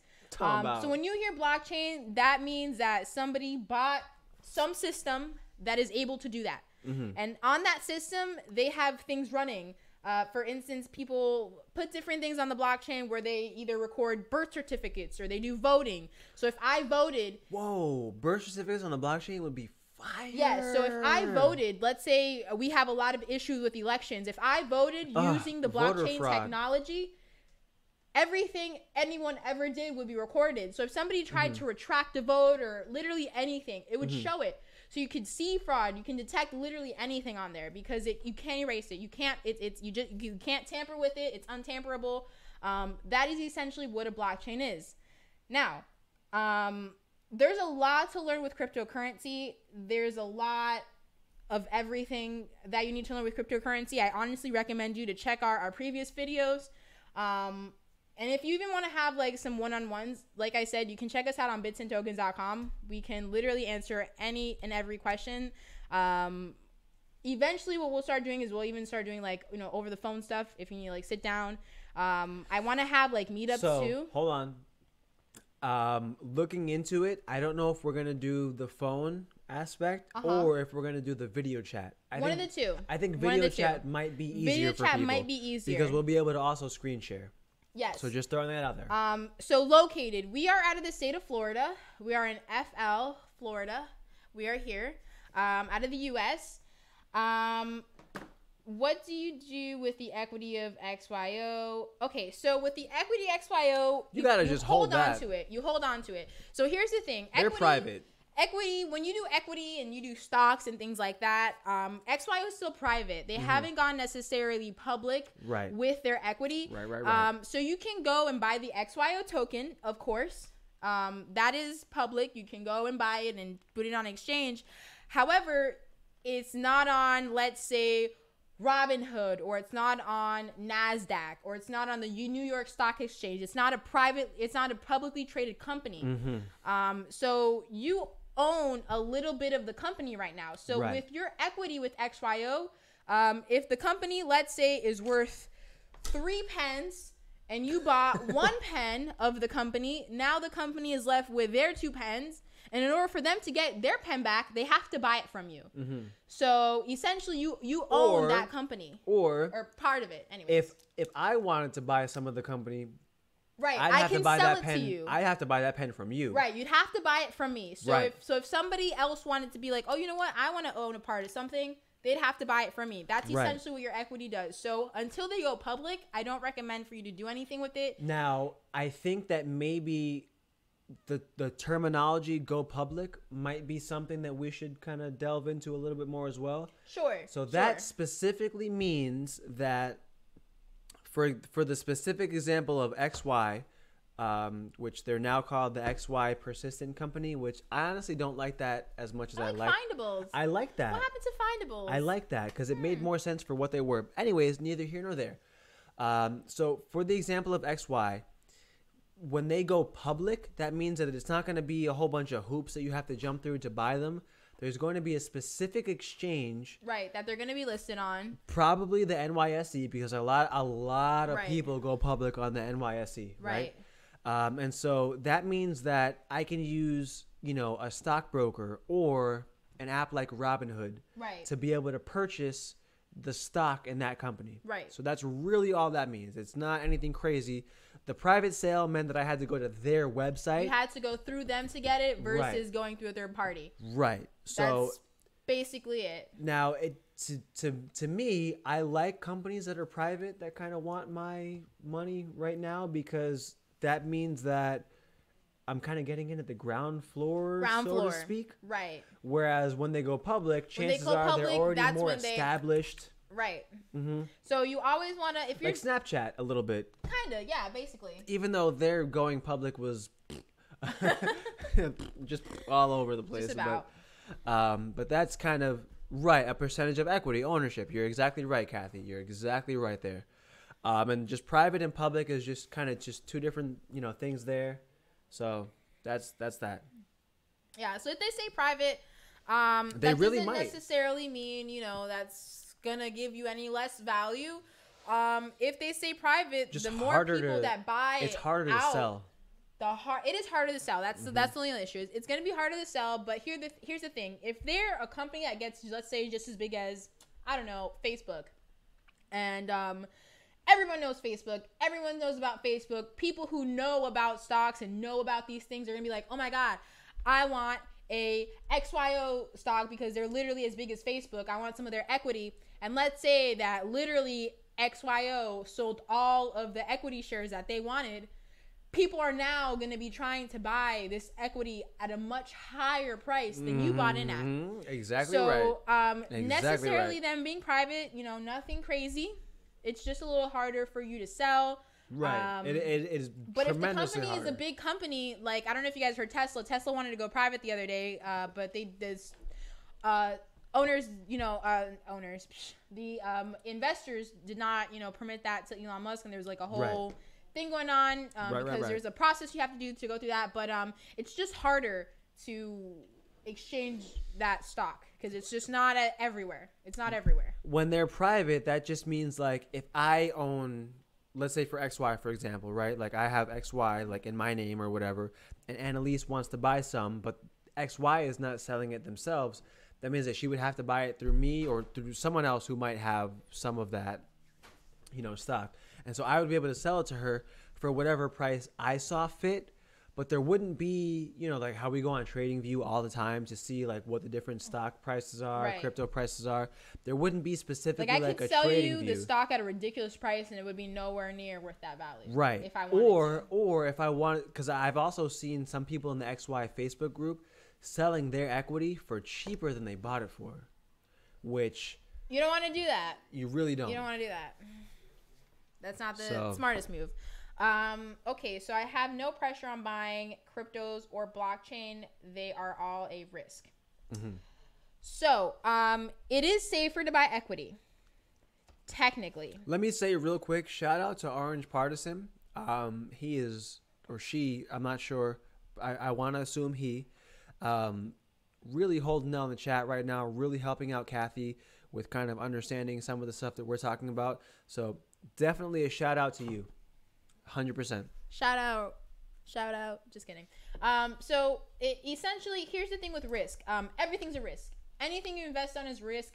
Every penny stock, literally every stock, because you never see a dip. You never see it coming. Anytime you buy anything, there's a risk involved. I could buy a new car and it could explode on the fucking highway. Really? You know what I mean? So anything could be a risk. So, I mean, you hear all the time where something says, oh, it took a dip. Oh, people are pulling out of this. Like, what was it? Tesla the other day was worth 300 and change, and it dipped down to like 2 and change.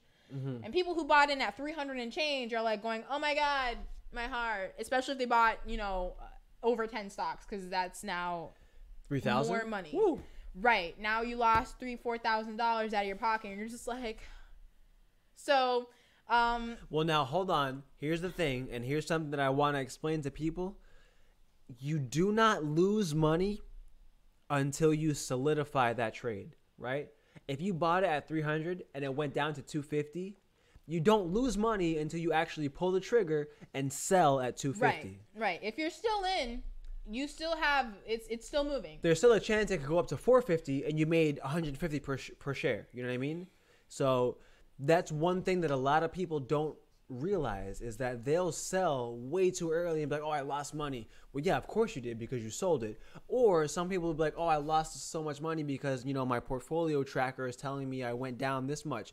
No, your portfolio went down that much, but until you actually lock in those losses, which I never recommend doing. If you picked something that you actually believe in, stop looking at it. Just hold it until a few years from now, and then look at it and try to. Kind of like a nest egg. Just let it nest. Let it nest and let it egg.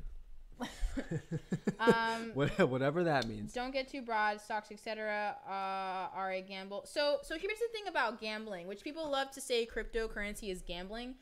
There's strategies. Everything is strategic. Everything is picking a good product. I think you're about to make me super proud right now. Go ahead. So kind of like you said, just like stocks are, et cetera, are gambling as well.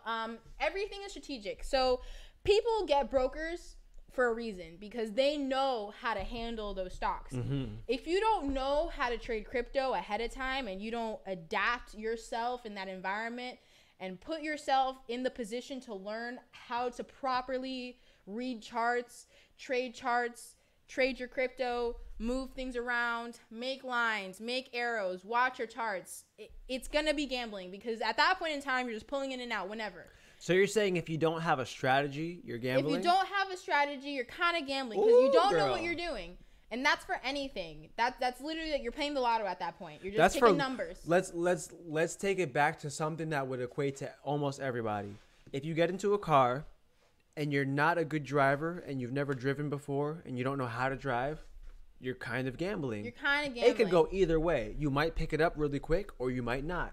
But if you're an expert driver, if you pay attention to the road, if you know how to read the road signs, if you have had experience with driving before, you're not gambling at that point. You're just getting to your destination. Right. That's the same thing with crypto. Like, those charts are there for a reason. The information the company gives out in public is there for a reason. You're supposed to look at this information for a reason. Mm-hmm. It's there for a reason.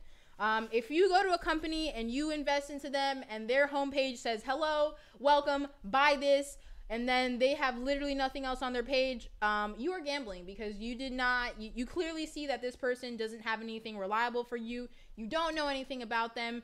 And then you looked at their chart. It could have been a little Ponzi scheme where everything kind of went up real quick. Gosh, I'm so sick of those Ponzi schemes. Like, somebody pumped the charts just to get a little quick money out of it, and it drops real quick. Like, those are things you need to know. Like, if you don't know, that's going to happen to you with whatever company you invest into, because there are trash companies out there that have stocks. There are pretty crappy companies that have stocks out there. One real quick, I don't know if you guys have ever heard of MoviePass. Whoa. I just got a new thing in our chat. We got to talk about that in a second. It's about Apollo. Oh, okay, cool. But just real quick, I don't know if you guys have ever heard of MoviePass. I don't remember. God, on the top of my head, I don't remember the company. exactly. But if you don't know anything about them and you invested into them and you just, there was just always a consistent down, and then I don't know where it was kind of like a pump and dump, and it turned out being a what was it? They did a reverse stock split. Oh my God. When the charts went up at some point in time of the year, and people didn't know it was a reverse stock split, and they're like, oh man, this company's gonna go up again. No, what they did is another reverse stock split, and if you don't know what that is, well then I'm sorry, but you're losing, because you don't know what's going on. If you don't know what these things are, you're just gonna end up losing. Yes, you can go take driving lessons. Crypto is not easily explained, and just like you can go take driving lessons, you can also take I don't want to say crypto lessons, but you can learn about crypto. You sure can on bitsandtokens.com. You can learn about it anywhere. We'll answer any questions that you might have. We have videos right here.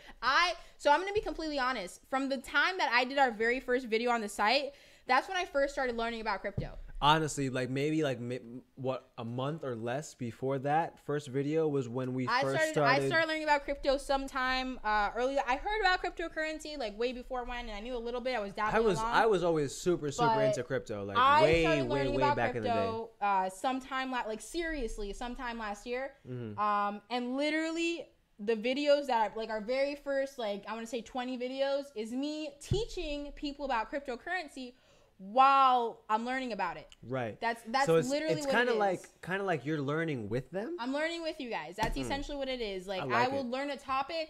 I would sit there, I would practice it, and then I would be like, okay, well, this is what I know. This is what I learned. Mm-hmm. Let's look at this thing together. That's exactly what it is. And it's our first 20 videos. If you don't honestly, try, yeah, just like that. If you don't try, it's not gonna stick. It's something that, and if it's something that you have to be interested in it. If you're not interested in it, it's not something that's appealing to you. Mm-hmm. Again, that's why people get brokers and things like that, and they go out and they seek financial advice and whatever. If you don't feel like handling your portfolio, there's people who do that for you.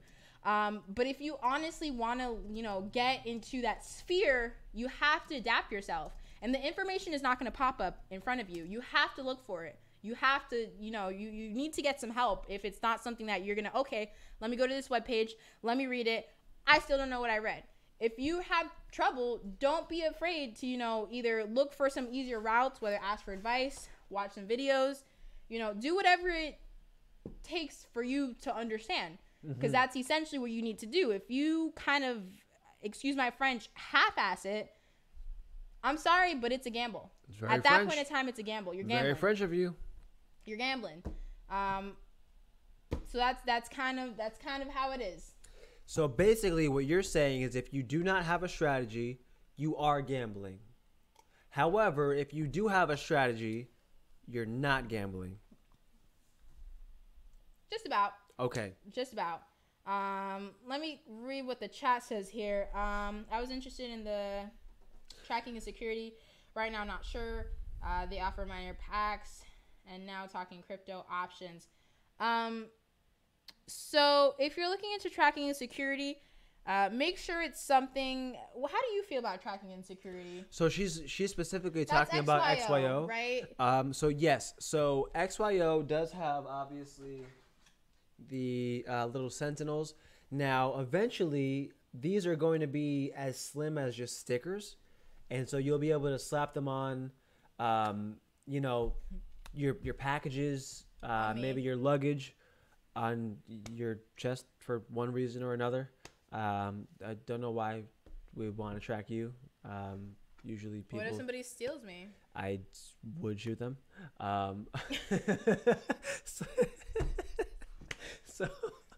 So they're eventually going to have them as thin as little stickers to go on the outside of packages, which is going to be cool because we have our miner here that's going to just kind of be going, at all hours. And then we'll be able to track, where things are and provide an immutable ledger of that. So I do like XYO for that regard. So as far as tracking and whatnot, yes.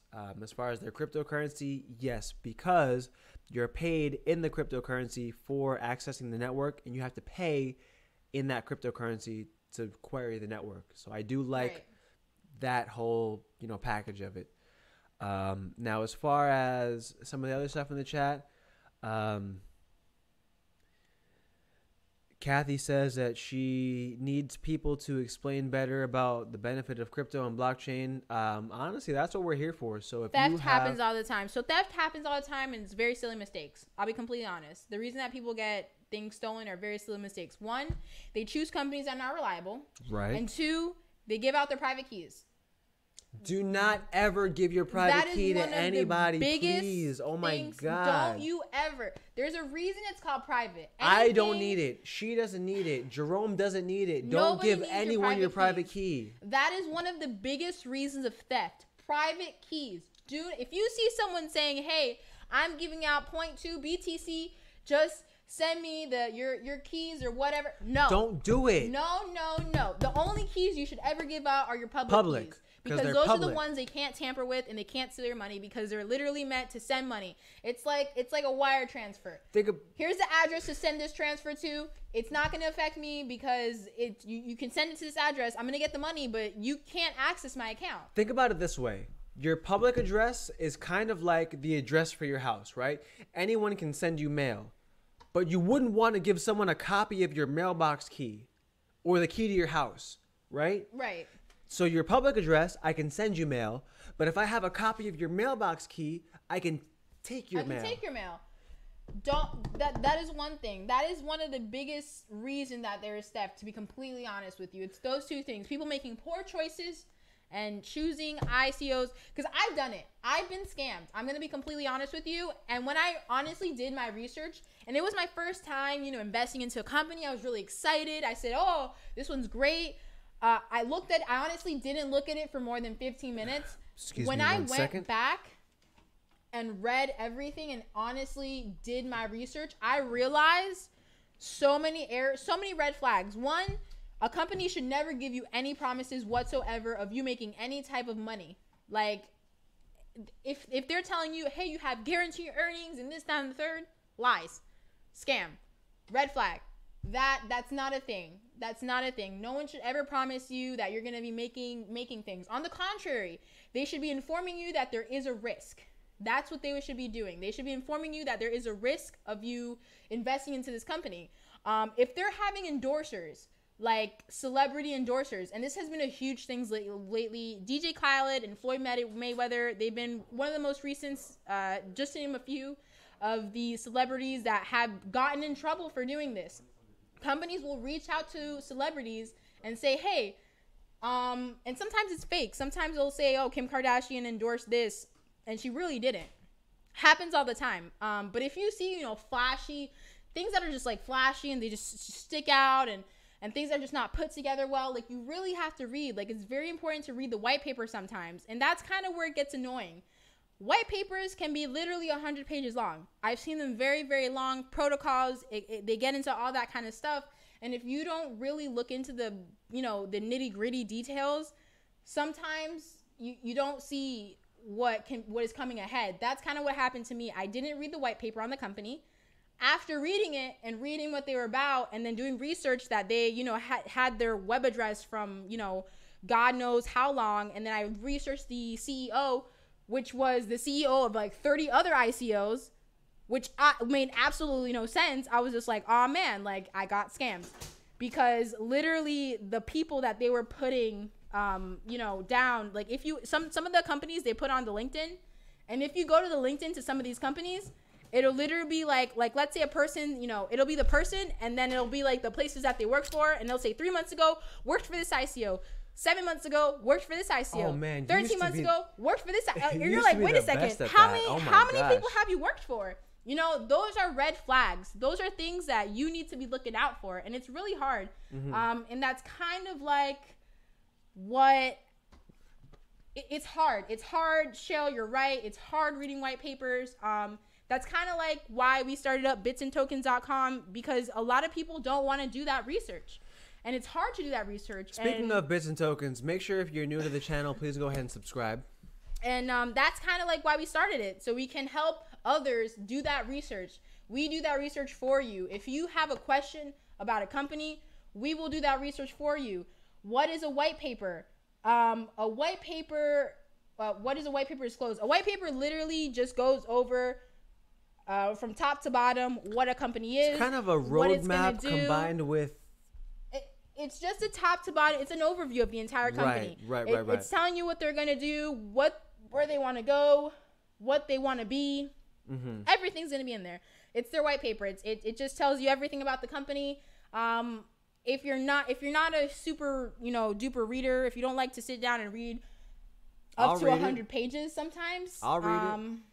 We'll read it.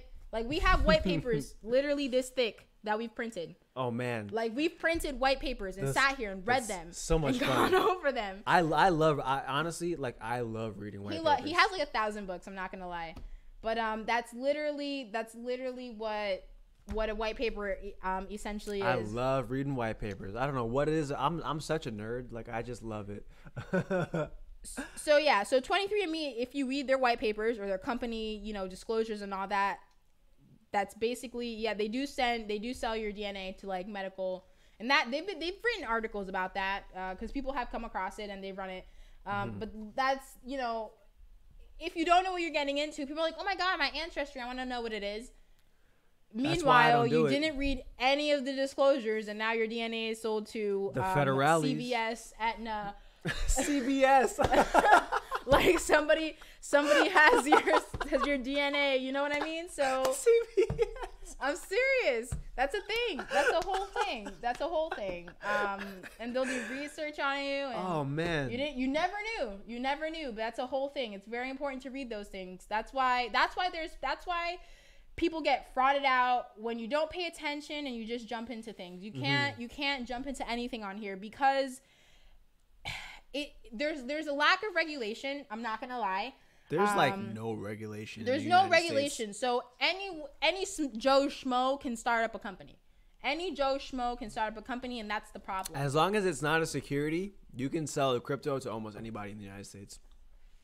That's a problem. So yes, there's a lot of theft for that reason because people aren't reading what they're getting into, and unfortunately, they are giving out their private keys. Those are the top two. Other than that, you should not be,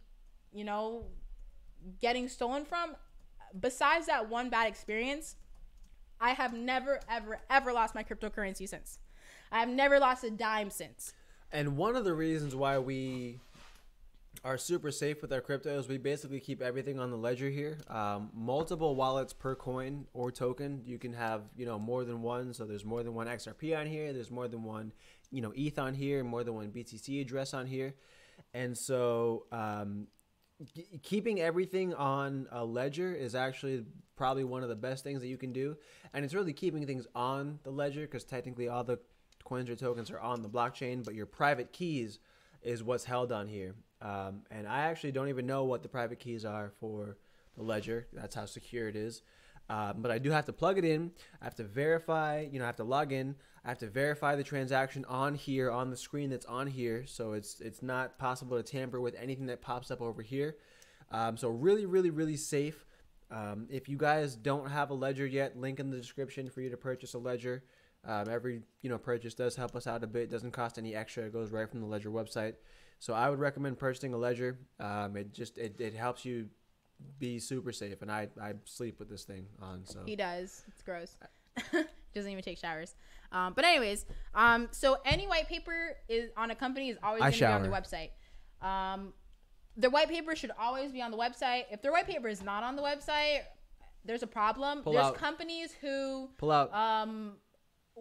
I guess route it to like GitHub if they do protocols and things like that, which is okay. There's companies who do that, but if you can't find a white paper anywhere, peace out. Don't even go there. Now, you heard previously that people who invested into cryptos because it's not traceable. So let me explain that. Cryptocurrencies are all recorded on a blockchain, essentially. Mm-hmm. So are they traceable? Technically, yes. You can see where transaction went. Except for Apollo, apparently. Privacy coin, babe.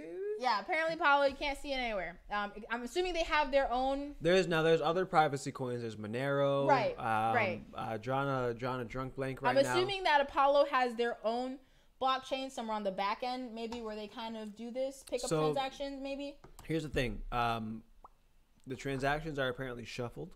They're shuffled. Okay. So when I send a coin from my public address to your public address, not really sending in that way. Just kind of twist So turning it up in the shows game. something, but it's not what it shows. Is that what it is? Now, we did get a note from our producer here. Hold up. John McAfee? John McAfee. Hold up. So McAfee actually really likes us. That just a fun fact about Bits and Tokens. He does kind of mess with us a little bit there. Apparently he's one of their. He's one of the chairmen. So a quote from John McAfee. Most privacy coins aren't private because your IP address is still available for all to see, which that's true. Your public address, where your wallet actually is, might be obscured through whatever mixing they do, but your IP address not obscured. So apparently, I'm gonna go ahead and read this one more time from the top. Most privacy coins aren't private because your IP address is still available for all to see. Apollo has the best IP masking solution on the market, offering true privacy, which equals true freedom. And that is a quote from John McAfee, chairman of Apollo Currency. It also says McAfee 2020, which That's very honestly, I'm not gonna lie, I might vote for him, even though he might be a murderer. You will vote for him? You, the guy who's always against literally anything of voting anything? That's not the point. You. Even though it's a sham. Wow. Even though it's a sham. Is it? I might do it. Hey, why not?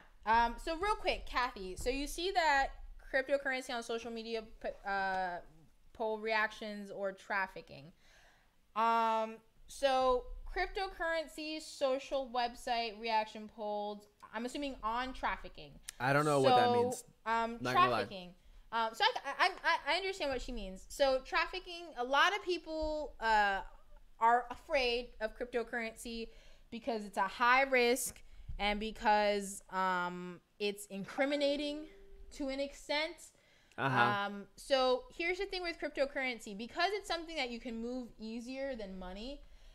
So when you get money, you have to get your money from somewhere, whether it's a bank, whether it was illegally printed, whatever the case. And each dollar you have has a serial number.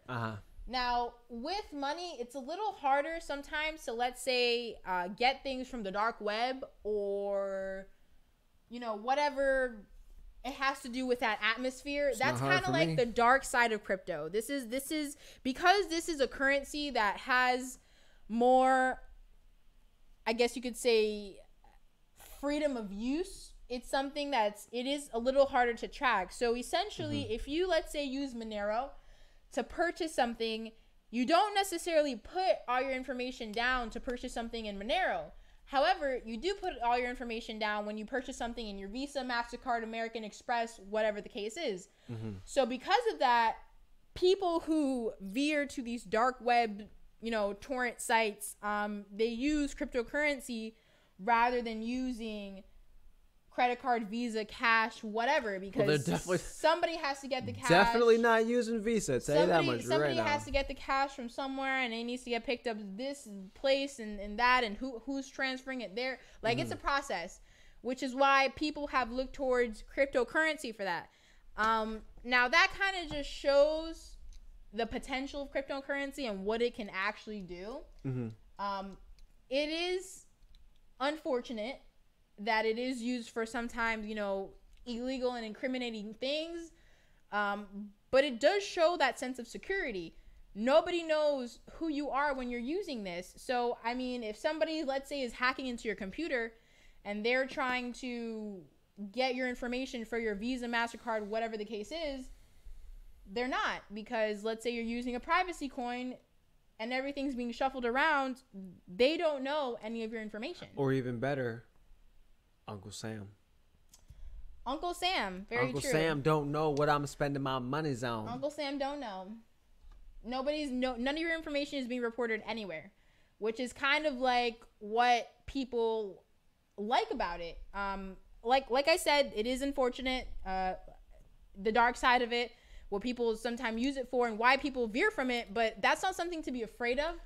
It's something to be in awe. In my opinion. Just to kind of, just the fact that cryptocurrency makes it easier to use the dark side of things. It makes it so much easier to use on lighter things as well. Hold on. Well, not even that. Cash is also almost equally as easy to use, with the exception of like you can be like thousands of miles away from me. Right. If I give you cash, Uncle Sam don't know about that. He's not made privy to the fact that I gave you $1,000 for whatever drugs or guns or whatever it might have been that I shouldn't have been able to purchase from you, right? So the whole dark side of things, that crypto makes it like just a little bit easier, doesn't really bother me as much as like that bothers some people like a lot, and like I just don't understand why. Yeah, because I can easily like I can give you cash for the same exact thing. Right. It's just that like setting up the cash transaction is a little bit more complicated, which like doesn't really matter. But anyways, according to our producer, we're also supposed to talk about Bitmart and how Apollo is found on Bitmart. That's the exchange that a lot of people are buying Apollo on. And so this is their, you need ETH first. And so this is their chart about the Apollo APL currency versus ETH. And so looks like it followed a similar kind of up that the BTC chart that we were looking at earlier kind of followed. So regardless, just a ton of upside going on there. I like that. Real quick, just to answer Kathy's questions. So can you give people cryptos in hits or comments? There's places like Streamlabs for people who do live streams where you can donate crypto through their streaming. Yes. Hits or comments. Can you give crypto through hits or comments? I don't think so. So here's the ways that I know right now to be able to like kind of donate crypto or to give away crypto. Obviously, if you know someone's address, you can just send them whatever. Right. In our description for the YouTube video will be our Streamlabs link where you can pay, to say thank you or what have you in crypto. Right. Credit or debit also works as well, but I know that we have the option for crypto turned on. Right. And then also another thing that I didn't really go over with the whole team yet, but we are a Coil-enabled website now. So as people are browsing our site, a certain number of XRP per like second is actually donated to us through Coil. Cool. So if you're a Coil subscriber and you visit our website, we are Coil enabled, and that will allow XRP to just kind of flow to us. So that's pretty cool as well. But there's a number of ways of donating crypto to people. You'll find a number of different wallet addresses in our description. I think we have Bitcoin, Litecoin, Ethereum. I know we definitely have XRP, and there's another one, but I'm drawing a blank right now because I know we have 5 altogether. Maybe Tron. Right. Maybe. So not sure. Yes, you can track cryptocurrency via. So contracts are kind of okay. So are you thinking of smart contracts, Kathy? Because that's kind of what Ethereum kind of runs on. They have smart contracts. They self-executing. They do things where everything kind of self-executes, where everything's kind of automatic. Boop, boop. Now, monetary value. So monetary value with cryptocurrencies, they have different values. Switch back to they the have bar. utility values, monetary values, stock-like values. It depends on what currency you're investing into. When you're specifically speaking on a currency that has monetary value, you're speaking on a currency that is something you can use in a store as money. That would be a currency that has monetary value. Right. Like Bitcoin Cash.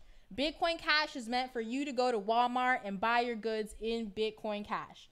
That is the purpose of having a coin that has monetary value. So, right now, the monetary value of a coin is kind of like you see a price. That's how much you can get this price at. If it goes up, you can sell it.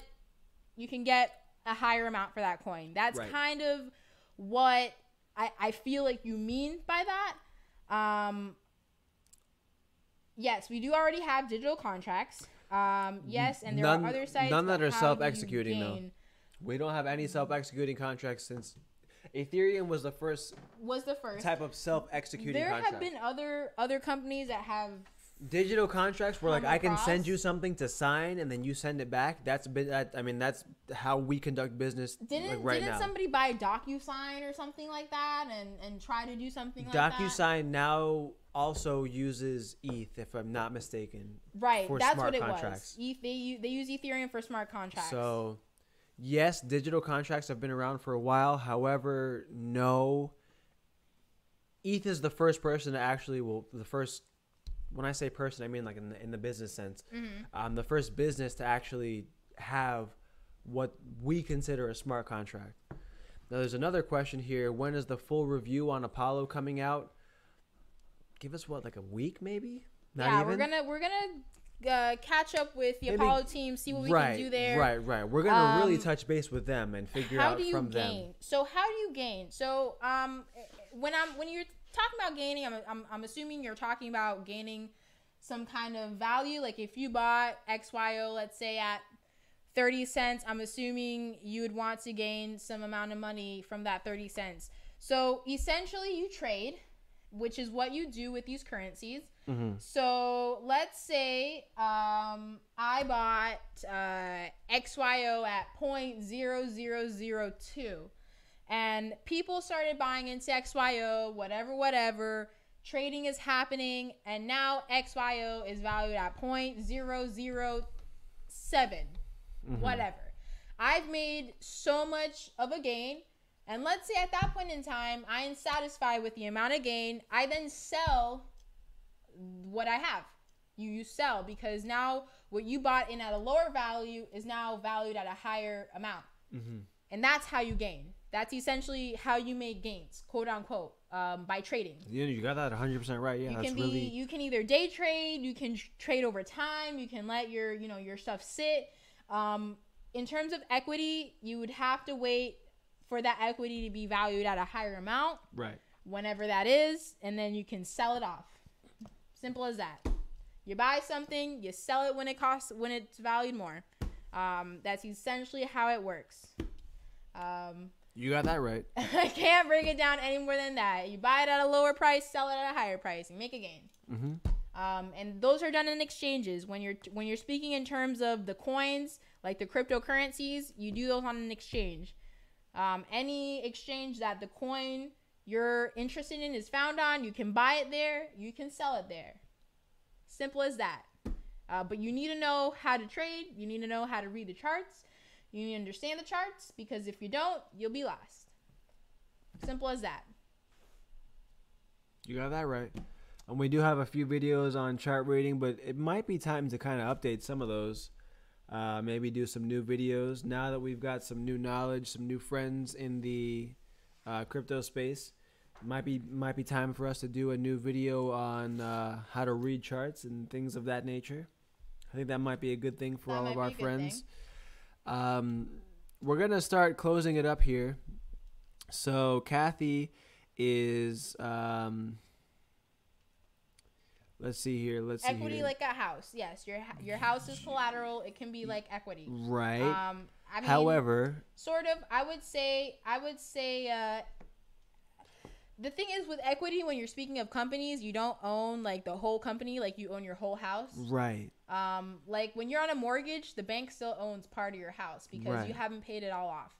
So I guess you could say equity like your house on a mortgage. Yes, you own your house. However, somebody else also owns a share of your house. And if you don't give me all that money, I can take your house. Or since tax season is around, I'm going to give y'all some free game real quick.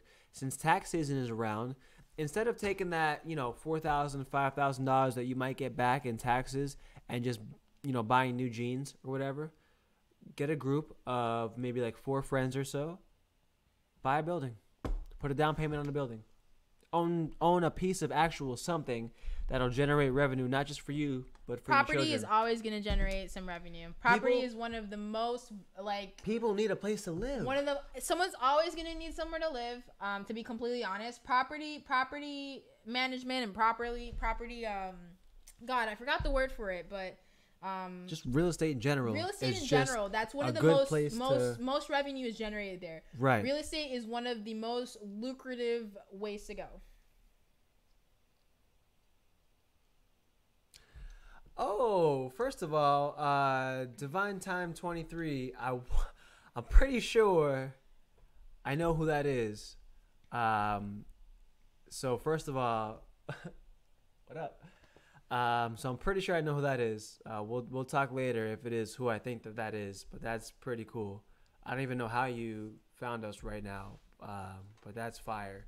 So I'll be right back, guys. Shout out to you. I'm probably gonna start the closing up, and then when you come back, we'll close it all up. But so Kathy, yes. When it comes to equity, we're talking specifically about ownership of a specific portion of a specific company. And so just like McShortman is saying, the market does determine the value of your house. The market also determines the value of your crypto or of your Apple stock or of your Google stock or whatever stock it is or whatever it is that you're actually holding at that time. And so you'll want to kind of keep in touch with what the price of those certain things are. Now, when it comes to crypto, you have to understand the fact that you know about cryptocurrency, as much as it might seem like it's, this big headache and this big, trouble for you because you have to learn a lot and there's so much to learn about. That's just one side of the coin. You're here before 99% of the rest of the world. And so whatever things are valued at now, just imagine when even just 25% of the world has an interest in cryptocurrency. You know what I mean? When 25% of the world is looking to buy cryptocurrency and spend cryptocurrency and what have you, you are here early. You're here very, very early. Like, imagine this, right? Imagine this. Let's say you go to a party and the party says it starts at 9 and you get there at 9. And because you got there at 9, you get to take all the lobster and just kind of put it on your plate. Now, if anyone else comes and they want some lobster, they got to go through you, right? Because you were there early, you got that first strike advantage where you can sell for whatever price it is that you want to sell for. That's kind of where we're at with cryptocurrency right now. Is we're all here so early that the rest of the world is not yet here to the party. And so once everyone else gets to the party and puts on their party hats, you'll be able to make a significant amount of gains. Now, obviously, there's a lot of ups and downs right now, so it might seem like, losing 10% in a day or losing whatever in a whatever time frame is a lot. But in the grand scheme of things, like we just saw with, Apollo, for example, I'm going to bring that back up here. What we saw with Apollo, for example, these are ridiculous gains. These gains are, I would call them astronomical. I'm going to come back over here, actually. This is the APL BTC. We talked about this, earlier in the live chat. This was like a 300-something% gain. That's crazy. This is ridiculous. 370% is ridiculous. Ridiculous. You're 3.7xing your money. That means for every dollar, you got $3.7 or $3.70. That's ridiculous, right? And that's just that first strike advantage I'm talking about. Just being there early to the party, knowing, hey, this is going to be something that I think people are going to want. And then you being able to sell it for 3.7x more than you bought it for. That's ridiculous. And this is just now. The party started at 9 and it's like maybe 10. You know what I mean? Like, we're not even there yet to where like everyone's going to want to get in. Once everybody wants to get in, that rush of people getting in is going to cause these prices to just skyrocket. Now, obviously, not financial advice. I'm not a financial advisor. Neither of us are. However, I'm looking at a chart right now that's telling me it went from here to here. That's it. I mean, I can't look at it any different than you're looking at it. The chart went from here to here. That's a lot of money. There's a lot of gain going on there. I would say at this point here, maybe Apollo might be something to look into for you.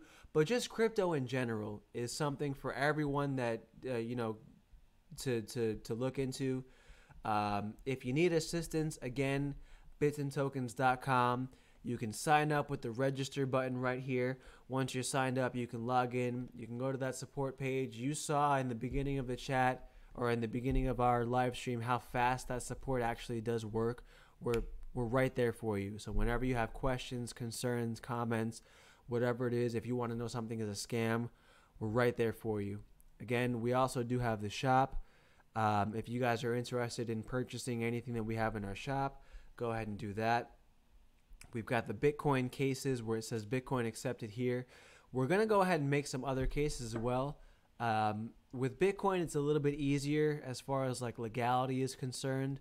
Some of the other, for example, if I were to have XRP accepted here, technically the XRP logo is something that's owned. It's not something that's just free for the public to use like the Bitcoin logo is. But we are working on that. Definitely make sure that you subscribe. Leave some comments. We love comments. We love questions. We love to answer things for you guys. So definitely subscribe on our YouTube channel. That does make us happy and lets us know that we are doing the right thing in the actual live stream for you guys. But aside from that, did you have anything else to kind of add in there? Or? I feel like we've gone over anything. If you guys have any questions, please drop let us down. know. Honestly, because I feel like there's just so many questions that have, especially for Kathy. Kathy, you have a lot of questions. And I love that. You seem to be, like you said, you kind of bought some equity in XY, but you don't know. You don't know crypto. You don't know blockchain. You have a lot of learning to do, my friend. For the low fee of $9.95 per month, you could join the silver tier of bitsandtokens.com and then come right over here to this very, very convenient support page. And then very, very conveniently, once the page loads, click on live chat. And then very, very conveniently, click on start chat right there to be able to have one of us or one of our other members here answer any questions that you may have. Literally, by the hand, guide you through your blockchain journey. This guy. But anyways, definitely drop down some questions in the comments because we will get back to you guys. Of course, if you guys want some more in-depth support from us, go to bitsandtokens.com. We'll be more than happy to help. Any specific questions of anything else, of anything we've gone over here in this live stream, drop a comment down below. We'll be more than happy to answer it because we're going to be going soon. And if you are still confused, and it had to do something with this live stream, I will answer it for you. I will do my very best to make you understand. Because just like Kathy, don't feel like a noob. There are literally millions of people out there that don't even know anything of where you... There are people in the world that have not heard the term cryptocurrency. Nothing. So again, the fact that you're here before those people is a good thing. It is a good thing. I would say that's a very good thing because you're here before anyone else. Like I said, 99% of the world, something like that, has not yet heard of Bitcoin, cryptocurrency, etc. And so you're definitely in a good place if this is your kind of first interaction with crypto, or if it's even been months that you've been in. You're in a good place knowing some of the terminology, knowing how some of it works. Just having kind of any type of a grasp whatsoever, or even just an inkling of just knowledge, is a lot more than literally the majority of the world. Right. So I will definitely say that. Other than that, with that, thanks you guys for tuning in. We appreciate it. Thanks for tuning in. Check us out on bitsandtokens.com. If you have any questions, be free to ask us. We are here. We will be here every Sunday and Thursday night at 9:30 p.m. Make sure to tune Central Time. Eastern Central Time. Or Eastern Standard Time, excuse me. A little bit Eastern Central. A little bit drunk crypto going on right now. Yes, Eastern Standard Time. We are here on the East Coast out of the state of Florida. And honestly, if you guys have any questions, if you guys kind of just want to kind of like today where we did like general questions and you guys asked us and we reached out back to you. So much fun. If you want to keep it for Thursdays or Sundays, we're here. So just tune in on your Thursdays or Sunday nights at 9:30 Eastern Standard Time, and we will be here for you. Check us out on bitsandtokens.com. I'm Annalise, and this is our co-host, Tim. We will see you guys next time. Take care. Bye.